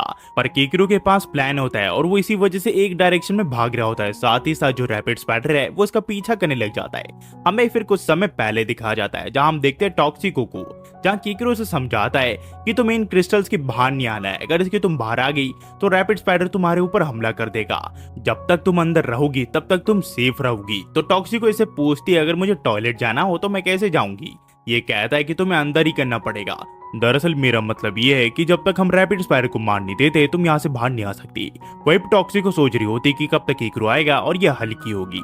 तभी हम देखते यहाँ पे किकरू आ जाता है जो कि उस खिड़की के सामने होता है और इसका पीछा करते हुए यहाँ पे रैपिड स्पाइडर भी आ जाता है और किकरू सोचने लग जाता है कि यही उसका फाइनल चांस है। अगर स्पाइडर ने इसका हमला मिस किया तो किकरू जीत जाएगा और ऐसे ही होता है। वो स्पाइडर किकरू के ऊपर हमला करने की जगह शीशे पे हमला कर देता है और ऐसा करने की वजह से घर के अंदर जो आग जल रही होती है वो स्पाइडर को भी जला देती है। दरअसल ये आग किकरू नहीं लगाई थी टॉक्सिको को कह के, ताकि जैसे ही स्पाइडर इस खिड़की के ऊपर हमला करे वो स्पाइडर भी जल जाए। और अब किकरू का जो प्लान है वो एकदम कामयाब हो चुका होता है और किकरू के पास एकदम चांस होता है स्पाइडर को मार गिराने का। और किकरू ऐसे ही करता है, वो अपनी तलवार निकाल के स्पाइडर के एक साइड के टेंटिकल्स को काट देता है और टॉक्सिको को इसके ऊपर हमला करने के लिए कहता है और टॉक्सिको ऐसे ही करती है। वो अपने सबसे बड़े वाले मूव का यूज करती है और स्पाइडर के ऊपर हमला कर देती है और ये स्पाइडर आग में जलने लग जाता है। पर टॉक्सिको यहाँ पे सेफ नहीं थी, उसके ऊपर भी आग लग जाती है, पर किसी तरह वो अपने आप को बचा लेती है। वहीं पे हमें किकरू को दिखाया जाता है जिसने एक सेफ जगह ढूंढ ली थी जब टॉक्सिको ने हमला किया था और वो बच गया था। पर टॉक्सिको के यहाँ पे सारे कपड़े जल चुके होते हैं। वो कहती कि आखिरकार मैं घर कैसे जाऊंगी। किकरू कहता है कि मैं तुम्हें अपनी टी शर्ट दे दूंगा। तभी टॉक्सिको कहती कि मेरे अंदर बिल्कुल भी एनर्जी नहीं घर जाने की और वो किकरू के ऊपर गिर जाती है और उसके पैंट के ऊपर पानी पानी कर देती है। फिर हमें किकरू को उसके घर पे दिखाया जाता है जहाँ वो सो के उठा होता है और वो काफी ज्यादा थका होता है क्योंकि कल वो काफी ज्यादा भागा था। इसी वजह से जो उसकी चोट रिकवर हुई थी अभी भी वहाँ पे दर्द होता है। तब यहाँ पे हितामू की आ जाती है जो कि कहती है कि मैं तुमसे मिलने के लिए आई हूँ और मैं तुम्हारे लिए खाना भी लाई हूँ। किकरू कहता है कि तुम्हारा शुक्रिया कि तुम मेरे लिए खाना लाई। हितामू कहती कि ऐसी कोई बात नहीं है। ये फिर हितामू के खाने की तारीफ करता है। वो कहता है कि तुम्हारा खाना हमेशा अमेजिंग होता है हितामू। हितामू फिर इसे कहती है कि कल मैं मेडिना से मिली थी जिसने मुझे बताया कि तुम्हें काफी बुरी चोट लगी थी स्पाइडर से लड़ते हुए। पर मैंने सुना है कि तुमने सारा क्रेडिट टॉक्सिको को दे दिया, क्या ये सही रहेगा क्योंकि उस स्पाइडर को तुमने हराया है? ये कहता है ये बिल्कुल सही है क्योंकि वैसे भी मैं रिटायर होने वाला हूँ और ये फेम और ये नाम मेरे किसी काम नहीं आने वाला। अचीवमेंट्स मेरे लिए सिर्फ एक सरदर्द है और उससे ज्यादा कुछ नहीं। हितामू फिर कहती है क्या तुम मेरे साथ शॉपिंग में आना पसंद करोगे? और ये लोग शॉपिंग के लिए चले जाते हैं। यहाँ पे काफी सारी दुकानें होती है और हितामू को काफी सारे लोग जानते हैं। हितामू फिर कीकरू को कहती है कि मैं डिनर के लिए तुम्हारे लिए कुछ लेना चाहती हूँ और वो एक शॉप की यहाँ पे चली जाती है जहाँ 3 लोग बात कर रहे होते हैं। ये तीनों यहाँ पे हितामू को जानते हैं, इसी वजह से वो हितामू से अच्छे से बात कर रहे होते हैं। यहाँ पे ये कहते हैं कि मैं यहाँ पे एक फ्रेश मीट लेने के लिए आई हूँ, साथ ही साथ मुझे वेजिटेबल्स भी चाहिए। तो यहाँ पे शॉपकीपर कहता है कि हितामू ये वेजिटेबल काफी अच्छा है, इस वेजिटेबल का तुम कुकिंग के अलावा भी अलग चीजों में यूज कर सकती हो। हितामू कहती है कि कौन सी अलग चीजें? ये कहते तुम जानो ना तो ही ठीक रहेगा। यहाँ पे किकरू समझ आता है कि ये लोग उसे सेक्सुअली हैरास कर रहे हैं। तो किकरू यहाँ पे इसे पास बुला के कहता है क्या वो लोग तुम्हें थोड़े अजीब नहीं लग रहे? वो काफी अजीब चीजें कर रहे हैं। हितामू कहती कि नहीं मुझे बिल्कुल भी नहीं लग रहा, काफी चीजें वो लोग बोलते हैं जो मैं समझ नहीं पाती, पर वो लोग काफी अच्छे हैं। तो किकरू कहता है कि लगता है तुम्हें उन लोगों को जानने की जरूरत है और किकरू इनसे बात करने के लिए चली जाता है। पर ये लोग किकरू के ऊपर ही रिवर्स कार्ड फेंक देते हैं और कहते हैं क्या तुम हितामू का पीछा कर रहे हो? क्या तुम स्टॉकर हो? क्या तुम उसको मारने के लिए यहाँ पे आए हो? पर किकरू कहता है ऐसा कुछ भी नहीं है। तभी हितामू बीच में आके कहती है ये तो सिटी की एस है जो कि सिटी की प्रोटेक्शन करते हैं मॉन्स्टर से लड़ते हुए। तो ये लोग कहते हैं कि हमें माफ कर दो, हम तुम्हें पहचान नहीं पाए क्योंकि सिटी की एस से हम कभी मिल नहीं पाए, साथ ही साथ ना ही हमने उसे टीवी पे देखा है ना ही न्यूज़पेपर में हमने उसकी फोटो देखी है, तो हमें इस चीज के लिए माफ कर दो। और माफी के तौर पर किकरू को ये लोग वेजिटेबल्स देते हैं और किकरू इन्हें माफ कर देता है, जिसके बाद ये लोग आगे जाने लग जाते हैं। पर यहाँ पे हितामू को एक ओल्ड ग्रैनी दिखती है जो कि सीढ़ियों से ऊपर जा रही होती है। तो हितामू उनकी मदद करती है, बदले में जो ओल्ड लेडी है वो इन्हें ऑरेंज खाने के लिए देती है, जिससे हितामू काफी ज्यादा खुश हो जाती है। जिसके बाद ये लोग शॉपिंग पूरी कर लेते हैं और घर वापस जाने लग जाते हैं। पर रास्ते में इन्हें कुछ बच्चे देखते हैं जो कि हितामू को जानते हैं। वो कहते हैं कि आप हमारे साथ खेलोगी, और हितामू का रोल होता है विलन का, वो यहाँ पे विलन बनी होती है। तभी एक बच्चा अपने आप को चोट पहुंचा लेता है और रोने लग जाता है। तभी हितामू उसे अपने गले से लगा लेती है और कहती है कि तुम्हें चोट तो लगी नहीं ना। पर ये बच्चा काफी बड़ा परवर्ड होता है, वो उसके बलून्स के साथ खेलने लग जाता है। हितामू से कहती है कि तुम बलून्स के साथ नहीं खेल सकते हो, पर ये बच्चा फिर भी इसकी बात नहीं सुनता। तभी जो पीछे खड़ा हुआ बच्चा होता है वो हितामू के पीछे अपनी पिचकारी से पानी छोड़ने लग जाता है। तो हितामू कहती है कि तुम ऐसा नहीं कर सकते हो, पर ये दोनों बच्चे इसकी बात बिल्कुल नहीं सुनते और उसके आगे पीछे पानी छोड़ने लग जाते हैं। ये फिर किकरू को बताते हैं कि उन बच्चों ने कभी भी मेरे साथ पहले ऐसा नहीं किया। जिसके बाद किकरू से पूछता है कि आखिरकार आज तुम मुझे पूरा सिटी क्यों घुमा रही हो? तुम सुबह से काफी अजीब बर्ताव कर रही हो। तो हितामू से कहती कि दरअसल मैं तुम्हें पूरा सिटी इसलिए घुमा रही थी क्योंकि मैं तुम्हें दिखाना चाहती थी कि कितने सारे लोग अपनी जीवन खुशी से मना रहे हैं और कितने सारे लोग खुश है सिर्फ तुम्हारी वजह से। मुझे पता है कि तुम रिटायर होना चाहते हो और इसमें मैं कुछ भी नहीं कर सकती, पर मैं एक स्माइल के साथ तुम्हें रिटायर होते हुए देखना चाहती हूँ और तुम्हें बताना चाहती हूँ कि कितने सारे लोगों की स्माइल तुमने आज प्रोटेक्ट की है। तो किकरू को एहसास होता है कि आज जितने भी लोगों से वो मिला सभी उसका शुक्रिया कर रहे थे सिटी को बचाने के लिए, और किकरू को एहसास होता है जितनी भी मेहनत आज तक उसने की है वो सारी वर्थ इट थी। किकरू फिर हितामू का शुक्रिया करता है ये एहसास दिलाने के लिए कि किकरू कितना बड़ा इंपॉर्टेंट रोल निभाता है इस सिटी को प्रोटेक्ट करने के लिए। हितामू कहती है ऐसी कोई बात नहीं है। ये फिर सोचता है कि काफी सारे लोगों को प्रोटेक्ट करने का जिम्मा इसके ऊपर है, साथ ही साथ कुछ शहर के लोगों को भी। जिसके बाद हम देखते हैं हितामू किकरू से पूछती कि वो खाने में क्या खाएगा।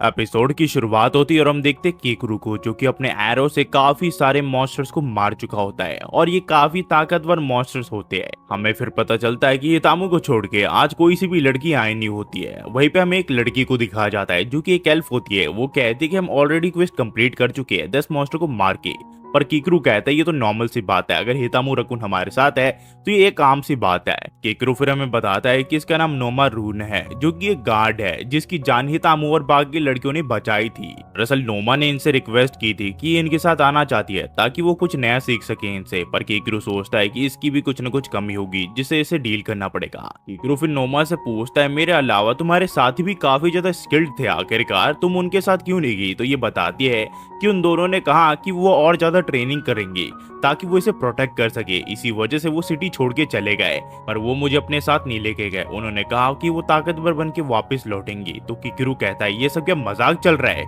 सभी लोग सिटी छोड़ के जा रहे हैं, आखिरकार कोई अपना सक्सेसर क्यों चुनना नहीं चाहता? लोग कितने सेल्फिश हो गए हैं, लगता है लोगों को सिटी से कोई मतलब ही नहीं है। तो हितामू कहती कि चिंता मत करिए मैं आपकी सक्सेसर बनूंगी। तो किकुरु सोचता है कि हाँ, जब तक हितामु है तो उसे चिंता करने की और ज्यादा जरूरत है। हितामु फिर नोमा को बताने लग जाती है कि आसपास गड्ढा होगा, थोड़ा संभल के, पर वो गड्ढे में खुद ही गिर जाती है। तो नोमा कहती है अभी अभी तुमने मुझे संभलने के लिए कहा था। तभी हम देखते हैं यहाँ पे वो सांप आ जाते हैं जो कि हितामु को पकड़ लेते हैं, साथ ही साथ वो नोमा को भी पकड़ लेते हैं। पर नोमा को इनकी कमी पता थी, इसी वजह से वो फ्री स्पेल का यूज करके इन सांपों को जमा देती है और किकुरु वक्त पे इन्हें मार गिराता है। नोमा फिर किकुरु का शुक्रिया करते हैं उसकी जान बचाने के लिए। किकुरु कहता है ऐसी कोई बात नहीं है। हितामु फिर कहती कि तुम काफी ज्यादा अमेजिंग हो नोमा, तुम व्हाइट और ब्लैक मैजिक दोनों यूज कर सकती हो एक टाइम पे। पर नोमा कहती कि अभी वो कच्ची है, वो इस चीज में बिल्कुल भी पकी नहीं है, अभी वो काफी चीजों में लैग कर रही है।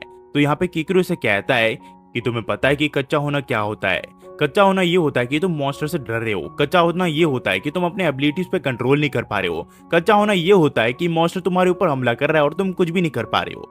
इन्हें कच्चा कहता हूँ मैं।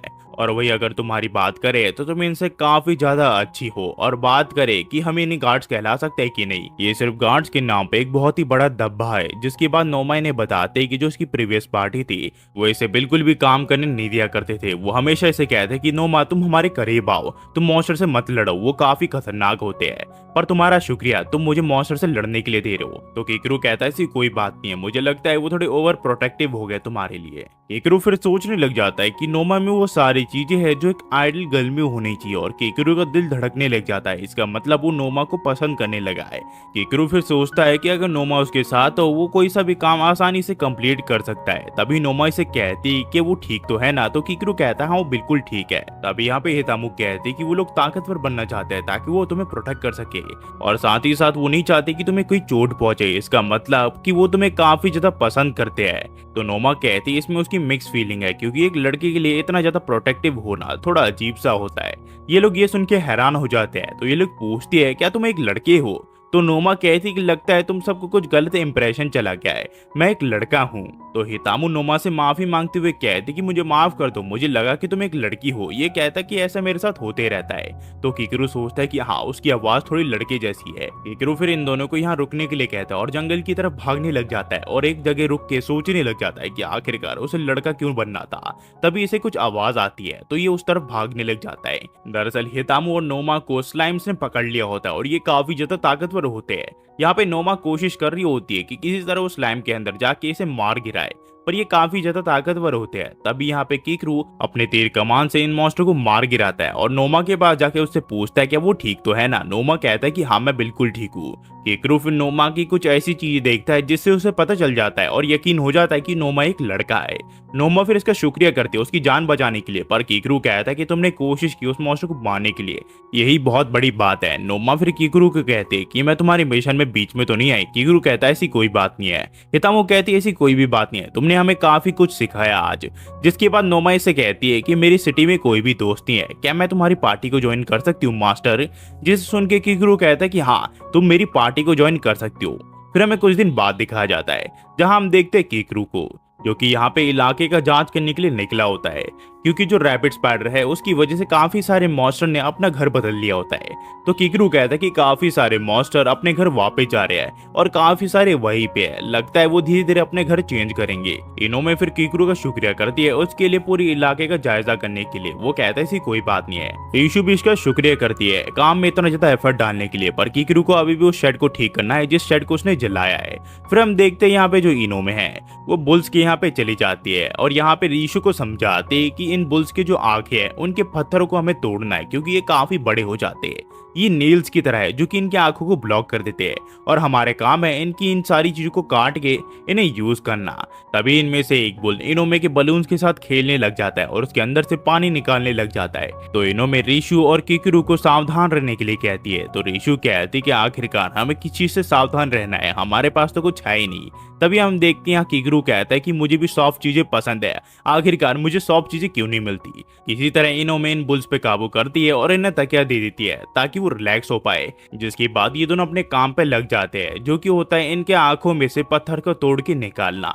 इनोमे फिर कीकरू कहते कि लगता है मैंने तुमसे कुछ ज्यादा ही काम करवा लिया, जबकि ये काम तुम्हारा है नहीं। कीकरू कहता है ऐसी कोई बात नहीं है, इसमें मेरी भी थोड़ी गलती थी, क्योंकि रैबिट स्पाइडर शहर की ओर बढ़ रहा था और इतना ताकतवर बन चुका था, उस बारे में मुझे कुछ पता ही नहीं था, क्योंकि लड़कियों को मैं ज्यादा जंगल के अंदर लेके ही नहीं गया और मुझे कभी पता ही नहीं चला कि रैबिट स्पाइडर उस जंगल के अंदर इतना बड़ा हो चुका है। तो इसमें मेरी भी गलती थी, मेरी वजह से ये सारी चीजें हुई। तभी यहाँ पे रीशु कीकरू कहते कि अगर तुम ऐसी रहो तो तुम काफी ज्यादा कूल लगते हो, पर रीशु अपने हाथ पे हथौड़ा मार लेती है, जिस वजह से वो काफी तेज चिल्लाती है और उस बुल को इसके लिए काफी गुस्सा आ जाता है और वो रीशु के ऊपर हमला कर देता है। वो इसके पीछे एक जोरदार सिंग मारता है, जिस वजह से रीशु हवा में उड़ जाती है और कुछ ही देर बाद नीचे भी गिर जाती है, पर इससे इसे काफी चोट लगती है। तभी वहीं पे हमें इनोमे को दिखाया जाता है, जिसके ऊपर बाकी सारे बुल्स ने हमला कर दिया होता है और वो उसके बलून्स के साथ खेल रहे होते हैं। तभी वो उसकी स्कर्ट भी नीचे कर देते हैं। इनोमे कहती है ऐसा तुम नहीं कर सकते हो, पर कोई भी बुल्स इसकी बात नहीं सुनता और उसकी स्कर्ट खींच लेते हैं और इनोमे बेचारी लाचार की तरह नीचे गिर जाती है। तो कीकरू को गुस्सा आ जाता है, वो कहता है कि लगता है इन बुल्स को मुझे मारना ही पड़ेगा। फिर रीशु इसे समझाते हुए कहती कि वो ऐसा नहीं कर सकता, ये सभी फ्रेंडली जानवर है। तभी यहाँ पर रीशु को कुछ आइडिया आता है और वो उस तकिए को अपने कपड़े के अंदर छुपा लेती है और सारे बुल्स को इन्विटेशन देने लग जाती है और कहते कि मेरे साथ खेलो। और ये करने की वजह से सारे बुल्स की नजर रीशु की तरफ चली जाती है और वो उसके बलून्स के साथ खेलने लग जाते हैं, जो कि एकदम ही नकली होते हैं। वहीं पे हमें दिखाया जाता है कीकरू को, जो कि किसी तरह इनोमे को बचा लेता है और वो उससे पूछता है कि वो ठीक तो है ना। इनोमे कहती है कि हाँ बिल्कुल ठीक है। वही रीशु का सच बाहर आ जाता है और बुल्स को पता चल जाता है कि जिसके साथ वो खेल रहे थे वो तो नकली बलून्स थे, इसी वजह से वो उससे दूर चले जाते हैं। वहीं पे हमें दिखाया जाता है इसने को, जो कि यहाँ पे इनोमे से मिलने के लिए आई होती है और वो उसके लिए खाना लाई होती है। वो सोच रही होती है कि कीकरू और इनोमे क्या कर रहे होंगे। वहीं पे हमें इनोमे और कीकरू को दिखाया जाता है, जो कि उससे कहती है कि क्या तुम मुझे अपना शर्ट दे सकते हो। तब यहाँ पे इसने आ जाती है, जो कि इन दोनों को ऐसा करते हुए देख लेती है। दरअसल कीकरू इनोमे को अपना शर्ट दे रहा होता है और यहाँ पे इसने को लगता है कि ये लोग कुछ अलग ही काम कर रहे हैं। इसी वजह से वो कहते हैं कि तुम ये सारी चीजें खुले में नहीं कर सकते हो, कम से कम एक प्राइवेट जगह ढूंढ लो, वहां पे तुम ये सारी चीजें कर सकते हो। पर लगता है तुम दोनों ने अपना लंच कर लिया है, तो मैं यहाँ से चलती हूँ। एपिसोड की शुरुआत होती है और हम देखते हैं कीकरू और उसके सारे साथियों को, जो कि यहाँ पे मॉन्स्टर से घिरे हुए होते हैं और वो उनसे लड़ भी रहे होते हैं। पर यहाँ पे हितामू का हाल पहले जैसा होता है, तो ये टॉक्सिको को उसके ऊपर हमला करने के लिए कहता है। पर यहाँ पे जो टॉक्सिको है वो काफी ज्यादा थक चुकी होती है, तो कीकरू कहता है कि तुम इतनी जल्दी थक चुकी हो। उसके बाद यहाँ पे ये मेडिना को सबको हील करने के लिए कहता है, पर ये काफी ज्यादा डर चुकी होती है। जिसके बाद यहाँ पे हानाबाता आउट ऑफ कंट्रोल हो जाती है और वो फ्रेंजा का यूज करने का फैसला करती है और वो कीकरू को अपने हाथ में ले लेती है और कहती है कि मेरे पास रहिए, यहाँ पे काफी ज्यादा खतरा है। जिसके बाद जब ये लोग गिल्ड में आते हैं तो यहाँ पे हितामू कीकरू से माफी मांगती है, वो ज्यादा कुछ कर नहीं पाई। तो टॉक्सिको कहती है कि हम अगली बार सब कुछ कर लेंगे, आपको चिंता करने की कोई जरूरत नहीं है। वही कीकरू सोच रहा होता है कि मैं इन सबको एक साथ नहीं संभाल सकता, किसी न किसी की कुछ ना कुछ कमी है और मैं हर किसी को देख नहीं सकता। अगर यहाँ पे नोमा होता तो वो पासिंग ग्रेड ले आता हर चीज में, पर मैं उसे सिर्फ हीलर की जॉब नहीं दे सकता। बात रही हानाबाता की, तो वो काफी सारी चीजें गड़बड़ कर देती है, पर आखिर में वही मिशन को कंप्लीट करती है। कीकरू फिर सबको यहाँ पे जाने के लिए कहता है। कुछ देर बाद यहाँ पे हाना इनोमे से मिलने के लिए आती है और कहती कि इनोमे आपसे मुझे कुछ बात करनी है। तो इनोमे कहती कि हाँ तुम मुझे कुछ भी बता सकती हो। तो यहाँ पे हानाबाता से बताती कि दरअसल बात ये है कि कीकरू मुझे काफी दिनों से अवॉइड कर रहा है, लगता है कि वो मुझे पसंद नहीं करता, वो मने मन मुझे हेट करता है। मैंने इस टीम के लिए काफी कुछ किया, मैं काफी सारे मॉन्स्टर को मार रही हूँ और मैं काफी ज्यादा हेल्प करती हूँ, पर फिर भी पता नहीं कीकरू मुझे क्यों पसंद नहीं करता। और तभी यहाँ पे रीशु आ जाती है, जो कि इनसे बात करने के लिए आई होती है, पर इन दोनों के बलून्स देख के ये हैरान हो जाती है और कुछ ही देर बाद यहाँ पे हितामू आ जाती है, जिसे देखने के बाद रीशु सोचती है कि इस दुनिया में रहने का उसका मतलब ही क्या है। उसके पास तो यहाँ पे कुछ है नहीं, जिसके बाद वो यहाँ पे बेहोश हो जाती है। हितामू फिर मिस रीशु को यहाँ से ले जाती है। आना फिर इनोमे को कहती है कि लगता है मुझे कीकरू से डायरेक्टली बात ही करनी पड़ेगी, आखिरकार वो मुझे क्यों अवॉइड कर रहा है। इनोमे भी फिर यहाँ सोचने लग जाती है कि आखिरकार वो इसे क्यों अवॉइड कर रहा है, इसने तो काफी अच्छा किया है। ये सारी चीजें बातें ये कीकरू को बता देती है। तो कीकरू कहता है कि लगता है यहाँ पे हाना को कुछ गलत फहमी हुई है, मुझे बात करके ये सारी गलत फहमी दूर करनी पड़ेगी। जिसके बाद कीकरू यहाँ पे हाना के सर्वेंट के पास चले जाता है और कहता है कि यही सही मौका है उसे सारा सच बता देने का फ्रेंजी के बारे में। ये लोग कहते हैं कि हम ऐसा नहीं कर सकते, अगर हमने ऐसा किया तो उन्हें काफी ज्यादा हर्ट होगा। तो कीकरू कहता है कि यही सही मौका है उसे सारी चीजें बताने का। तो ये लोग कहते हैं कि अगर हमने ऐसा किया तो अपनी फ्रेंजी को सील कर लेगी। और फिर हम उनका वो चेहरा कभी नहीं देख पाएंगे जिन्हें देखने के लिए हम तरसते हैं। ये सब फिर किकुरु को एक एल्बम दिखाते हैं जिसमें हाना के फ्रेंजी वाले रूप की काफी सारी फोटोज होती है। तो ये लोग कहते हैं कि अगर हमने ऐसा किया तो हाना इस चीज को सील कर लेगी और इस रूप को हम कभी नहीं देख पाएंगे। किकुरु फिर उस एल्बम को अपने पास रख लेता है और कहता है कि यही तुम्हारे पास मौका है। इस स्नेप में हानाबाता की फ्रेंजी वाले रूप की सारी रिकॉर्डिंग पड़ी हुई है जिसे टॉक्सिको ने रिकॉर्ड किया था। तुम सबको हाना को सारा सच बता देना चाहिए, बाकी सारी चीजें मैं संभाल लूंगा। तो ये लोग कहते हैं ऐसी बात तो भी ठीक है। ये सब फिर यहाँ से भाग जाते हैं और कहते हैं कि अगर आप जिंदा बचे तो दोबारा मिलना होगा। किकुरु कहता है कि आखिरकार मैं इस चीज में क्यों फंसू, तुम सब ने भी गलत किया है, पर कोई भी इसकी बात नहीं सुनता। किकुरु फिर हानाबाता को कॉल करके कहता है कि हानाबाता क्या तुम फ्री हो? हानाबाता कहती है कि हाँ मैं फ्री हूँ।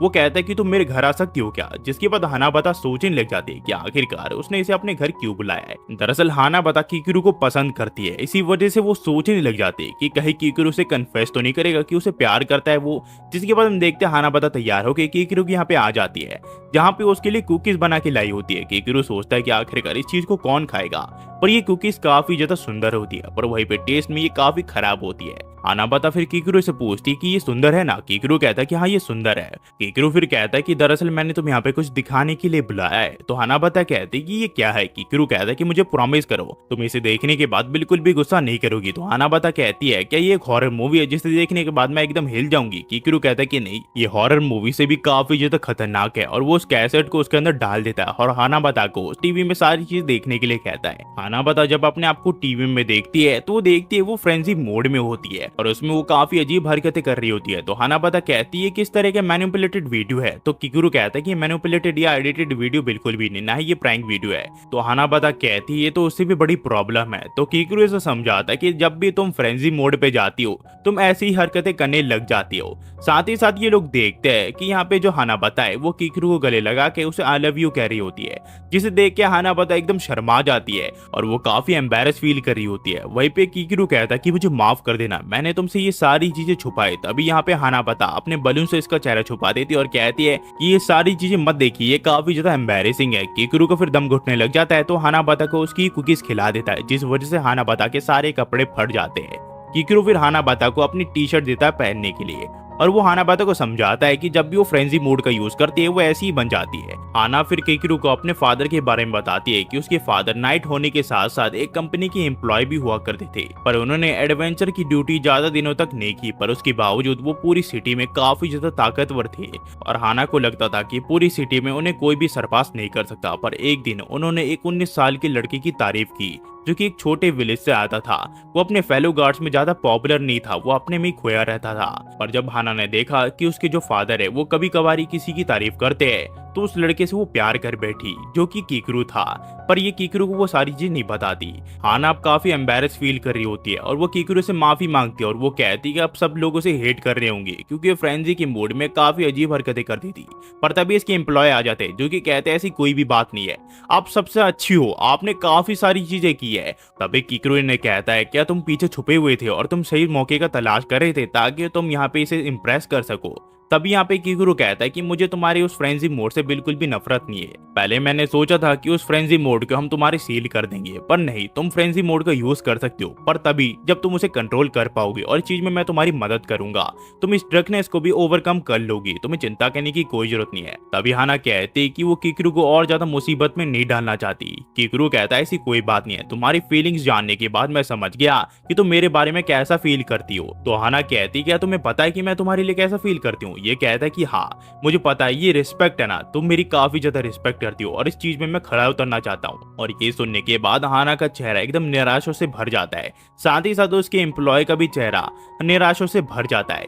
किकुरु कहता है कि मुझे पता है लव जैसी चीज इस दुनिया में नहीं होती, उसके अलावा भी काफी सारी चीजें होती है। तभी हाना किकुरु से पूछती है क्या मैं आपके साथ फाइटिंग की प्रैक्टिस कर सकती हूँ? किकुरु इस चीज के लिए हाँ कर देता है, जिसके बाद हाना काफी जोर जोर से उसके ऊपर हमला करने लग जाती है।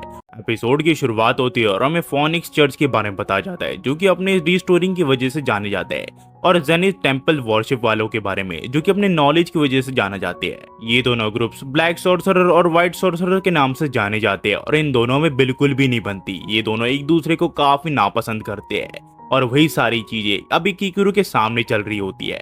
जहाँ पे टॉक्सिको और मेडिना एक दूसरे के गाल खींच रहे होते हैं और कुछ भी नहीं बोल रहे होते हैं। ये दोनों जितने टाइट हो सके उतने एक दूसरे के गाल खींचने की कोशिश कर रहे होते हैं। किकरू इनसे पूछता है कि आखिरकार तुम दोनों को क्या हुआ है और तुम दोनों एक दूसरे के गाल क्यों खींच रहे हो, पर इन दोनों में से कोई भी किकरू के सवाल का जवाब नहीं देता। जिसके बाद किकरू और नोमा किस तरह इन दोनों की लड़ाई छुड़वाते और पूछते कि आखिरकार क्या हुआ। तो टॉक्सिको बताती कि जब नोमा और तुम पेट्रोलिंग के लिए गए थे तो मैं बड़े होने के नाते इसे दोस्ती बढ़ाना चाहती थी, इसी वजह से मैंने इसे बात करना शुरू किया और मैंने इसे पूछा कि इसकी फेवरेट चीज क्या है। तो इसने बताया कि इसकी फेवरेट चीज नोवेल है और उस नोवेल का इसने नाम बताया। तो मैंने कहा वही नोवेल ना जिसका जो हीरो है वो लास्ट में बुरा इंसान निकलता है। जिसके बाद इसने लड़ाई शुरू कर दी। मेडिना फिर इन्हें कहती कि मैंने रिसेंटली उस नॉवल को पढ़ना शुरू किया है और उसने मुझे इतना बड़ा स्पॉइलर दे दिया, मैं इस चीज के लिए कभी भी टॉक्सिको को माफ नहीं कर सकती। किकरू टॉक्सिको को समझाता है कि तुम्हारी गलती है, तुम्हें उससे माफी मांग लेनी चाहिए। तो टॉक्सिको ऐसे ही करती है, वो कहती कि मुझे माफ कर दो,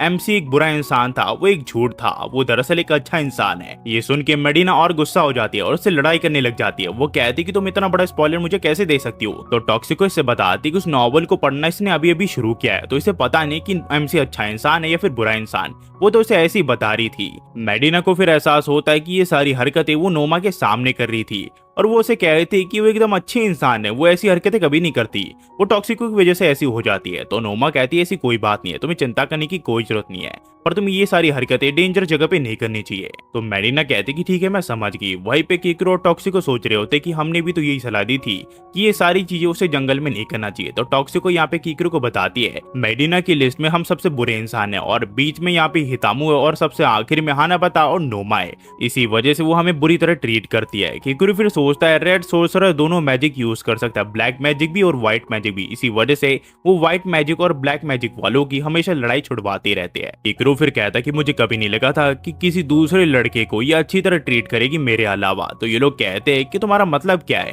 तुम्हारा मतलब नोमा लड़का है। तो किकरू कहता है कि हाँ वो एक लड़का है। यहाँ पे मेडिना कहती कि तुम पागल हो क्या। तभी यहाँ पे नोमा बताता है कि वो एक लड़का है। जिसके बाद यहाँ पे मेडिना को काफी बुरा झटका लगता है। वो सोचती है कि ऐसा कैसे हो सकता है, नोमा एक आइडल गर्ल की तरह है उसके लिए, पर आखिरकार वो एक लड़का कैसे हो सकता है। तो मेडिना फिर उठते और कहती कि नोमा का केस एक स्पेशल केस है, इसी वजह से वो इसे एक लड़की की तरह ट्रीट करेगी। मेरे हिसाब से किसी को भी इससे दिक्कत नहीं होने वाली। जिसकी बात किकरू कहता है कि तुम लोग यहीं पे रखो, मैं कुछ मॉन्स्टर्स को मार के आया, और किकरू यहाँ से निकल जाता है और ये लोग यहाँ पे बात करने लग जाते हैं। पर तभी अचानक से नोमा के ऊपर एक मॉन्स्टर हमला कर देता है और उसे चारों ओर से पकड़ लेता है। और यहाँ पे मेडिना और टॉक्सिको सोच रहे होते हैं कि आखिरकार वो नोमा को कैसे बचाएंगे। और उतने में ये मॉन्स्टर नोमा की पैंट फाड़ देता है और टॉक्सिको को यकीन हो जाता है कि नोमा एक लड़का है। जिसके बाद ये लोग उसे देख नहीं पा रहे होते क्योंकि वो मॉन्स्टर काफी अजीब हरकतें करता है नोमा के साथ। ये लोग फिर फैसला करते हैं कि जब तक किकरू वापस नहीं आ जाता जब तक ये लोग यही खड़े रहेंगे। पर जब ये दोनों पीछे मुड़ के देखते हैं तो और भी मॉन्स्टर इनका इंतजार कर रहे होते हैं। वहीं पे हमें किकरू को दिखाया जाता है जो कि काफी सारे मॉन्स्टर को मार चुका होता है और वो इनकी आवाज सुन लेता है। ये जब वहां पे पहुंचता है तो देखता है कि टॉक्सिको, मेडिना और नोमा के साथ ये मॉन्स्टर काफी सारी हरकतें कर चुका होता है, पर किसी तरह किकरू इनकी जान बचा लेता है। टॉक्सिको फिर कहती है उसे कभी नहीं लगा था कि एक मॉन्स्टर किसी लड़के के ऊपर भी हमला कर सकता है। तो नोमा कहता है कि मुझे माफ कर दो, मैंने कुछ ऐसी चीज तुम्हें दिखा दी जो तुम्हें मुझे नहीं दिखानी थी। ये कहती कोई बात नहीं, तुम्हारी काफी चाइल्डिश जैसी चीज है तो मुझे उससे फर्क नहीं पड़ता, वैसे भी मास्टर का तुमसे काफी बड़ा है। तो यहाँ पे किकरू कहता कि जैसे तुमने मेरा देखा है। तो ये कहती कि जब तुम्हारा पैंट सिरका था जब मैंने देख लिया था कि तुम्हारा कितना बड़ा है, और साथ ही साथ उस चीज को मैंने छुआ भी था। मेडिना कहती कि मजाक करना बंद करो, पर किकरू कुछ बोल नहीं रहा होता। तो मेडिना समझ जाती ये सचमुच हुआ था। हमें फिर कुछ दिन बाद दिखाया जाता है जहाँ हम देखते हैं हानाबाता को जो कि किकरू के ऊपर हमला कर देती है, पर इससे पहले वो उसकी पीठ तोड़ती। यहाँ इनों में गाना गाने लग जाती है जो कि मैजिकल होता है, जिस वजह से हानाबाता को नींद आ जाती है और यहीं पे वो सो जाती है। इनो में फिर किकरू से पूछती कि जब भी हानाबाता फ्रेंजी मोड में होती है वो तुम्हें हमेशा आई लव यू कहती रहती है, लगता है कि वो तुम्हें काफी ज्यादा पसंद करती है, वो भी काफी समय से, पर लगता है वो अपनी फीलिंग्स के बारे में तुम्हें कुछ कह नहीं पा रही है। तो किकरू कहता है कि उसने मेरी फोटो देखी थी एक न्यूज़पेपर में मुझसे मिलने से पहले, और मुझे नहीं लगता उसके अंदर मेरे लिए ऐसी फीलिंग्स है, पर ये कहती कि वो तुम्हें हमेशा आई लव यू कहते रहती है। तो किकरू कहता है कि उसे लगता नहीं है कि हानाबाता के अंदर उसके लिए ऐसी फीलिंग्स है, और साथ ही साथ जब भी वो फ्रेंजी मोड का यूज करती है वो एक 5 साल की बच्ची बन जाती है और बच्चे तो जो भी मन में आए वो कह देते हैं और उनकी बातों का कोई मतलब नहीं होता। तो यहाँ पे इनों में समझ आती है कि उसकी बेटी ने जो उसे दुख दिया है उससे अब तक कीकरू उभरा नहीं है। वहीं पे हमें गिल्ड के यहाँ दिखाया जाता है जहाँ हम देखते हैं इसीने को जो कि रीशु से पूछते हैं कि आखिरकार कीकरू और उसकी मदर कहाँ पे है। तो ये बताती है कि वो हानाबाते के साथ ट्रेनिंग के लिए गए हैं। तो इसीने कहती है अगर वो हाना के साथ गए तो काफी बुरी बात है क्योंकि जो मदर्स के है वो काफी छोटे हैं हाना से और हाना के काफी बड़े हैं। क्या पता कीकरू का दिल उन पे आ जाए और वो मेरी मदर को छोड़ दे, ऐसा मैं कभी होने नहीं दे सकती। मुझे जल्दी उनके पास जाना पड़ेगा। और वो रीशु को कहती है कि काम वाले डाटा को बिल्कुल भी छेड़ना मत और वो अपने मदर के यहाँ पे आ जाती है। वहीं पे हमें हानाबाता के यहाँ दिखाया जाता है जहाँ वो इनोमे के गोद में सो रही होती है। इनोमे फिर कीकरू से पूछते कि मुझे लगा था कि तुम हाना को वो स्किल यूज करने नहीं दोगे जो काफी डेंजरस होते हैं। तो कीकरू कहता है कि मैं उसे ये स्किल यूज करने इसलिए दे रहा हूँ ताकि वो इस चीज में माहिर हो सके और इस चीज का मुझे फायदा हो फ्यूचर में मॉन्स्टर से लड़ने में। तो इनोमे कीकरू को कहती है क्या तुम हानाबाता को फ्रेंजी मोड पे ही ट्रेन कर सकती हो क्या? अगर वो ऐसे करने में कामयाब हुई तो वो तुम्हारे काफी काम आ सकती है। जिसके बाद ये हाना को उठाने की कोशिश करते हैं और कहते हैं क्या तुम अपने फ्रेंजी मोड में वापस जा सकते हो? पर हानाबाता तो फ्रेंजी मोड पे ही होती है, वो कीकरू के ऊपर हमला कर देती है। और इससे पहले ही और कुछ करती इनोमे से कहती कि कीकरू को वो लड़कियां काफी ज्यादा पसंद होती है जो कि अच्छी लड़कियों की तरह बर्ताव करती है। जिसके बाद यहाँ पे हानाबाता अच्छी लड़की की तरह बर्ताव करने लग जाती है। ये लोग कहते कि लगता है इसे हम अच्छे से कंट्रोल कर पाएंगे। इनोमे कहती कि हाँ ये एक छोटी बच्ची की तरह है। कीकरू फिर हाना को कहता है कि अगर तुमने मेरी बात सुनी तो तुम जो चाहे वो कर सकती हो। जिसके बाद हम देखते हैं यहाँ इनोमे की नजर कीकरू की चोट पे जाती है और वो उसे साफ करने लग जाती है। तो हानाबाता कहती है कि मैं उसकी चोट को साफ करना चाहती हूँ पर कीकरू कहता है कि पीछे बैठे रहो चुपचाप, मैं तुम्हें ये साफ करने नहीं दे सकता, तुमने ये चोट पहुंचाई है। तो हानाबाता को गुस्सा आ जाता है और वो कीकरू के ऊपर हमला कर देती है और वो हमला डायरेक्ट जाके इनोमे को लगता है और उस हमले की वजह से इनोमे के जो कपड़े हैं वो फट जाते हैं। यहाँ पे इससे कीकरू को काफी गुस्सा आता है। वो कहता है कि मैंने तुम्हें कहा था कि तुम्हें अच्छे से बिहेव करना चाहिए और माफी मांगने के लिए हानाबाता अपने भी बलून्स खोल देती है और कीकरू के मुंह में लगाने लग जाती है। वो कहती है कि मैं तुम्हें हग नहीं करी, तुमने मुझे कहा था कि मैं तुम्हें हग नहीं कर सकती। वहीं पे हम देखते हैं सुने को जो कि यहाँ पे अपनी मदर से मिलने के लिए आई होती है। वो इन्हें चुपके से देखने का फैसला करती है पर ये देखते हैं कि हानाबाता को उसकी मदर ने अपने गोद पे ले रखा है और उसके बालों को सहला रही है और हानाबाता उसे अपनी मदर कह रही होती है। तो यहाँ पे इसने कहती है कि लगता है मैं ही सोच रही थी कि हम एक बड़ा फैमिली बन सकते हैं पर ऐसा कुछ भी नहीं हो सकता। एपिसोड की शुरुआत में हमें इनोमे को दिखाया जाता है जो कि कहती कि तुम सबने काफी अच्छा काम किया, आज तुम्हारा सैलरी का डे है, आज तुम सबको सैलरी मिलेगी। तभी हितामू यहाँ पे कहती है कि ये सही रहेगा कि मैं इस सैलरी को लूं क्योंकि मैंने तो कुछ काम किया ही नहीं। तो इनोमे कहती है हाँ ये बिल्कुल सही रहेगा, तुम्हें चिंता करने की कोई जरूरत नहीं है। हितामू फिर अपने पैसे ले लेती है और पैसे पाने के बाद वो काफी खुश होती है। जिसके बाद वो मेडिना से पूछती है कि मेडिना आखिरकार तुम्हारे पैसे का है? तो मेडिना इसे समझाती कि जो कॉन्ट्रैक्ट हमारे लिए बना था उसके पर्टिकुलर एरिया में देखो हर एक टीम मेंबर को व्हाइट मैजिशियन का इंश्योरेंस लेना पड़ता है ताकि वो अपने आप को हील करवा सके। तो यहाँ पे हितामू को याद आता है कि उसने भी एक बार उस एरिया में स्टैंप मारा था। मेडिना फिर इसे बताती कि व्हाइट मैजिक काफी ज्यादा महंगा होता है, इसी वजह से सभी एडवेंचरर्स को इनका इंश्योरेंस लेना पड़ता है और जब वो इंश्योरेंस लेते हैं उनकी सैलरी में से एक हिस्सा चर्च की तरफ चले जाता है, उससे मुझे पेमेंट मिलती है। तो यहाँ पे हितामू कहती कि व्हाइट मैजिशियन काफी ज्यादा अमेजिंग होते हैं। इन्होंने फिर इन सबको बताते कि इन सबको अलग अलग अमाउंट मिले क्योंकि उन्होंने अलग अलग काम किए। तो हितामू कहती कि ये छोटा सा अमाउंट भी मेरे लिए काफी मायने रखता है। ये सुनने के बाद इनोमे की आंखों में हितामू के लिए और इज्जत बढ़ जाती है। वही टॉक्सिको कहती कि मैं अपने सारे पैसे एंटरटेनमेंट के लिए खर्च करने वाली हूँ पर हितामू कहती कि मैं इन पैसों से कीकरू के लिए कुछ करना चाहती हूँ क्योंकि अगर वो नहीं होता तो शायद ही हम जिंदा वापस आ पाते और सारी लड़कियां इस चीज के लिए हाँ कर देती है। फिर ये लोग सोचने लग जाते हैं कि आखिरकार ये लोग कीकरू के लिए कुछ ऐसा क्या करे कि वो खुश हो जाए। तो टॉक्सिको कहती कि हमें हितामू का जो सॉफ्ट एरिया है वो उसे दिखाना चाहिए, वो इससे खुश हो जाएगा पर ये इस चीज के लिए मानते नहीं है। तभी इनोमे इन्हें कहते कि तुम उसके लिए कुछ भी करोगे वो खुश हो जाएगा। तो टॉक्सिको को एक आइडिया आता है और वो सारी लड़कियों को ये सारी चीजें बता देती है। फिर हमें अगले दिन कीकरू को दिखाया जाता है जो कि अपने घर पे सो रहा होता है। तभी कोई इसके बेडरूम का दरवाजा खोल के इसके बेडरूम में एंटर कर जाता है। कीकरू से पकड़ लेता है और कहता है कि आखिरकार तुम्हें क्या चाहिए और वो देखता है ये मेडिना होती है। कीकरू उससे पूछता है कि आखिरकार मेडिना तुम यहाँ पे क्या कर रही हो? तभी टॉक्सिको कहती है कि तुम हरास करते हुए पकड़ लिए गए हो। कीकरू फिर इनसे पूछता है कि आखिरकार तुम सब यहाँ पे क्या कर रहे हो और तुम सब अंदर कैसे घुसे? ये लोग कहते कि दरअसल हम तुम्हें यहाँ पे सरप्राइज देने के लिए आए थे, हमें लगा कि तुम खुश होगे। तो कीकरू कहता है कि तुम अचानक से मेरे घर के अंदर घुस गए, मैं खुश कैसे आऊंगा? होगा। ये लोग कहते कि हम चाइल्डहुड फ्रेंड बन के आए थे तुम्हारे। यहाँ पे मेडिना तुम्हें उठाती और पूछती तुम कितनी देर तक सोते रहोगे, और तुम कहते कि 10 मिनट और सोने दो। ये हमारा प्लान था, पर ये पूरी तरह फ्लॉप हो गया क्योंकि तुम हमेशा चौकन्ना रहते हो। तो केकरू कहता है कि लगता है तुमने इसीलिए ये स्कूल की यूनिफॉर्म पहन रखी है। तो टॉक्सिको कहती है कि हाँ, तुम्हें जितनी आंखें सेकनी है तुम सेक सकते हो। तो केकरू कहता है कि लगता है तुम्हारा इंटेंशन मुझे हार्म पहुंचाने का नहीं था। तो फिर ठीक है, पर तुम श्योर हो क्या तुम एक अकेले आदमी के घर में ऐसे आउटफिट में आना चाहोगे? तो टॉक्सिको इसे बताती कि जब हम तुम्हारे घर में आ रहे थे तो हमने काफी सारे अटेंशन ग्रैब किया था, काफी सारे लोग हमें देख रहे थे और हमारे ऊपर ओपिनियन पास कर रहे थे। केकरू सोचता है कि आखिरकार अब मैं अपनी नेबर से आंखें कैसे मिलाऊंगा, मैं कैसे उनसे बात करूंगा। तो टॉक्सिको कहते कि तुम्हें चिंता करने की कोई जरूरत नहीं, हमने उनका डाउट क्लियर कर दिया। हमने कहा कि हम सब तुम्हारी दोस्त है। केकरू फिर कहता है कि मेरे पास अब ज्यादा समय नहीं है, मुझे आज किसी से मिलने के लिए जाना है। तो टॉक्सिको कहती है ऐसी बात है तो फिर ठीक है, हम तुम्हारे घर में रुक के यहाँ पे कुकिंग करेंगे। केकरू कहता है कि मैंने कुकिंग से रिलेटेड कुछ सुना।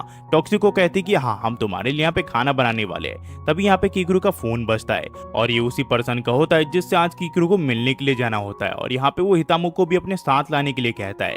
तो केकरू कहता है कि हाँ, वो अभी फ्री है, वो मेरे साथ वहाँ पे आ सकती है।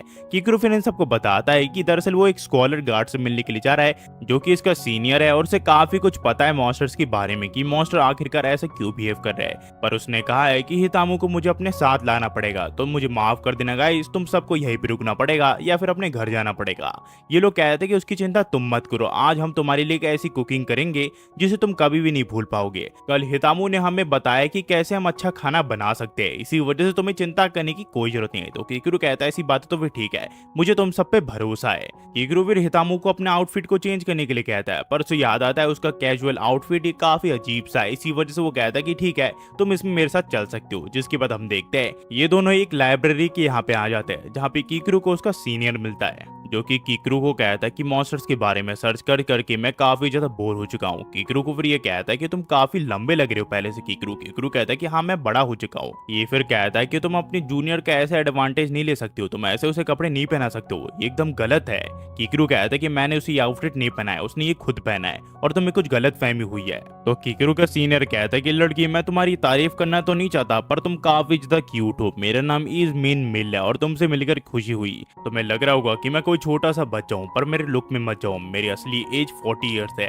केकरू फिर मिल को कहता है कि हम अपने टॉपिक में आ सकते हैं मिस्टर, हम काफी ज्यादा लेट हो चुके हैं। तो ये कहता है कि ठीक है, तुम चाहते हो कि मैं इसकी बॉडी को पूरी तरह एग्जामिन करूं और देखूं कि आखिरकार हितामु के साथ क्या गड़बड़ है। केकरू कहता है कि हाँ, ऐसे ही करना है। ये कहता है कि जैसे तुमने मुझे बताया है उससे मुझे लगता है कि हितामु दुनिया से जुड़ी हुई है। तो केकरू कहता है क्या तुम इस चीज को थोड़ी डिटेल में एक्सप्लेन कर सकते हो क्या? ये कहता है कि मेरी एक बुरी आदत है, मैं चीजों को अपने दिमाग के अंदर सोचता हूँ और ठीक से बोल नहीं पाता, और मैं काफी ज्यादा थक चुका हूँ और मेरा ब्रेन भी, इसी वजह से मैं तुम्हें ठीक से इन्फॉर्मेशन नहीं दे पा रहा। वहीं पे हितामु सोचने लग जाती है अगर वो दुनिया से जुड़ी हुई है तो वो मेडिना से भी डायरेक्ट बात कर सकती है, और वो अपने मन में ख्याली पुलाव पकाने लग जाती है। तो यहाँ पे केकरू से कहता है क्या तुम उसे डिटेल में सारी चीजें एक्सप्लेन कर सकते हो क्या, वरना वो ऐसी ही रहेगी। वहीं पे हमें तीनों लड़कियों को दिखाया जाता है जिन्होंने खाना काफी अच्छे से बनाया होता है, पर यहाँ पे टॉक्सिको कहते हैं कि ये हमारी रेसिपी नहीं है। तो ये लोग कहते हैं कि इसका मतलब क्या है? तो टॉक्सिको इन्हें बताते हैं कि ये रेसिपी हमारी नहीं है क्योंकि हमने खुद की रेसिपी क्रिएट नहीं की, हमें खुद की रेसिपी बनानी चाहिए ताकि हम अपने मास्टर को कुछ अच्छे से खिला सके। और ये तीनों उस खाने के साथ एक्सपेरिमेंट करके खाने की ऐसी तैसी कर देते हैं। वहीं पे हमें केकरू के यहाँ दिखा जाता है जहाँ मिली ने समझाता है कि जो ह्यूमंस है वो सीता ऑब्जॉर्व करते हैं और उनकी बॉडी उन्हें माना में कन्वर्ट कर देती है, और ज्यादातर जो जानवर होते हैं जंगल के वो ऐसे ही करते हैं, पर वो हमेशा एकदम प्योर माना की तलाश में होते हैं। वो सीता ऑब्जॉर्व करते हैं और माना को डायरेक्ट लेते हैं, पर उनके हमेशा डिजायर होता है कि वो डायरेक्ट माना को ले। तुम एग्जाम्पल के तौर पे ले सकते हो कि हर एक इंसान की रिकवरी की रेट अलग अलग होता है। कोई इंसान आधे दिन में रिकवर हो जाता है और किसी इंसान को पूरा दिन लग जाता है। हमारा स्किन हमेशा सीतर को छू के उसे माना में कन्वर्ट करते रहता है, पर किसी इंसान का माना कन्वर्टिंग रेट काफी ज्यादा होता है जिससे वो सीतर को जल्दी से माना में कन्वर्ट कर सकता है। ऐसे काफी सारे केसेस देखे गए हैं। यहाँ पे पर हितामु को कुछ भी समझ नहीं आ रहा होता, तो यहाँ पे मेल उसे उठने के लिए कहता है। जब वो उठती है तो यहाँ पे एक चीज होती है जो कि उसके माना को अब्सॉर्ब कर रही होती है। हितामु फिर से पूछती है आखिरकार ये चीज है क्या? तो मेल से बताता है ये एक ऐसी चीज है जिससे हम माना को मेजर करते हैं कि तुम्हारी बॉडी कितना % माना ऑब्जर्व करती है। नॉर्मल इंसान सिर्फ 1% तक का माना ऑब्जर्व कर सकता है, पर वही अगर तुम्हारी बात करें तो तुम्हारे 100% रेटिंग है। इसका मतलब तुम्हारी रिकवरी रेट लोगों से काफी ज्यादा है, तुम सीतर को जल्दी से माना में कन्वर्ट कर सकती हो। इस वजह से तुम्हारा रिकवरी रेट भी काफी ज्यादा है अगर तुम्हें चोट लगी तो। और इस वजह से जो मॉन्स्टर है वो तुम्हारे पास आते हैं, क्योंकि तुम हमेशा सीतर को कन्वर्ट करते रहती हो, वो भी माना में। और ये जब भी होता होगा तुम्हें ऐसा लगता होगा कि तुम्हारी बॉडी तुम्हारे कंट्रोल में नहीं है और तुम काफी बार गिरी भी होगी। कीकरू कहता है कि हाँ वो काफी बार गिरी हुई है। मेल फिर कीकरू को बताता है कि वो क्यूट और ताकतवर तो है, पर उसके अंदर से मुझे बिल्कुल भी इंटेलिजेंस नहीं दिख रही। पर तुम्हें पता है कीकरू, कभी भी मछलियां साफ पानी में सरवाइव नहीं कर सकती। कीकरू फिर मिल से पूछता है कि जो मॉन्स्टर है वो हर मर्द और हर औरत को अलग अलग ट्रीट करते हैं, ऐसा क्यों? तो मिल बताता है कि हर किसी के अंदर बुरा माना होता है और किसी के अंदर अच्छा माना होता है, और मॉन्स्टर इसी वजह से हर किसी को अलग अलग ट्रीट करते हैं। वो ज्यादा प्रेफर करते हैं यंग गर्ल्स को जिनके अंदर एकदम प्योर माना होता है। पर जिस सिचुएशन में तुम अभी हो वो मुझे प्रॉब्लम्स की तरफ बिल्कुल भी नहीं लगती। अनलेस वो मॉन्स्टर इन लड़कियों को खा जाए तो थोड़ी दिक्कत हो सकती है, पर उसके अलावा मुझे कोई भी दिक्कत नहीं दिख रही। और काफी सारी चीजें हैं जो मैं तुम्हें नहीं बता सकता। ये एक बड़े का फर्ज बनता है कि वो अपने से छोटे को खतरे से दूर रखे। ये दोनों फिर घर वापस जाने लग जाते हैं तो कीकरू से यहाँ पे हितामू माफी मांगते क्योंकि उसकी वजह से आज उसका पूरा दिन वेस्ट हो गया। कीकरू कहता कि नहीं, दरअसल मैं भी इस चीज का पता लगाना चाहता था कि आखिरकार मॉन्स्टर ये सारी हरकतें तुम्हारे साथ क्यों कर रहे हैं। मुझे पता है कि तुमने मेरी सुबह पूरी तरह वेस्ट कर दी, और मुझे लगता है वो लोग अभी भी कुछ घर में गड़बड़ कर रहे होंगे। हमें फिर घर के यहाँ दिखा जाता है जहाँ पे इन सभी ने सब कुछ गड़बड़ कर दिया होता है, खाने का सत्यानाश कर दिया होता है। कीकरू कहता कि आखिरकार ये सब कैसे हुआ। ये लोग कहते कि हम खाना पका रहे थे, पर खाने के स्वाद इतना घटिया था कि हमसे रहा नहीं गया और हमारे कपड़े फट गए। हमें फिर कुछ दिन बाद दिखाया जाता है जहाँ इन्होंने इन्हें कहते कि सेफ्टी से रहना, मॉन्स्टर से ज्यादा पंगा मत लेना। कहानी फिर प्रेजेंट में आती है जहाँ हम देखते कीकरू को जो कि देख रहा होता है कि सारे मॉन्स्टर मिलके इन सब लड़कियों की बैंड बजा रहे होते हैं, और ये कहानी यहीं पे खत्म हो जाती है। अगर गाइस आप यहाँ तक देख रहे हो तो प्लीज लाइक एंड सब्सक्राइब करना मत भूलना और बता देना कि एनिमे आपको कैसे लगी।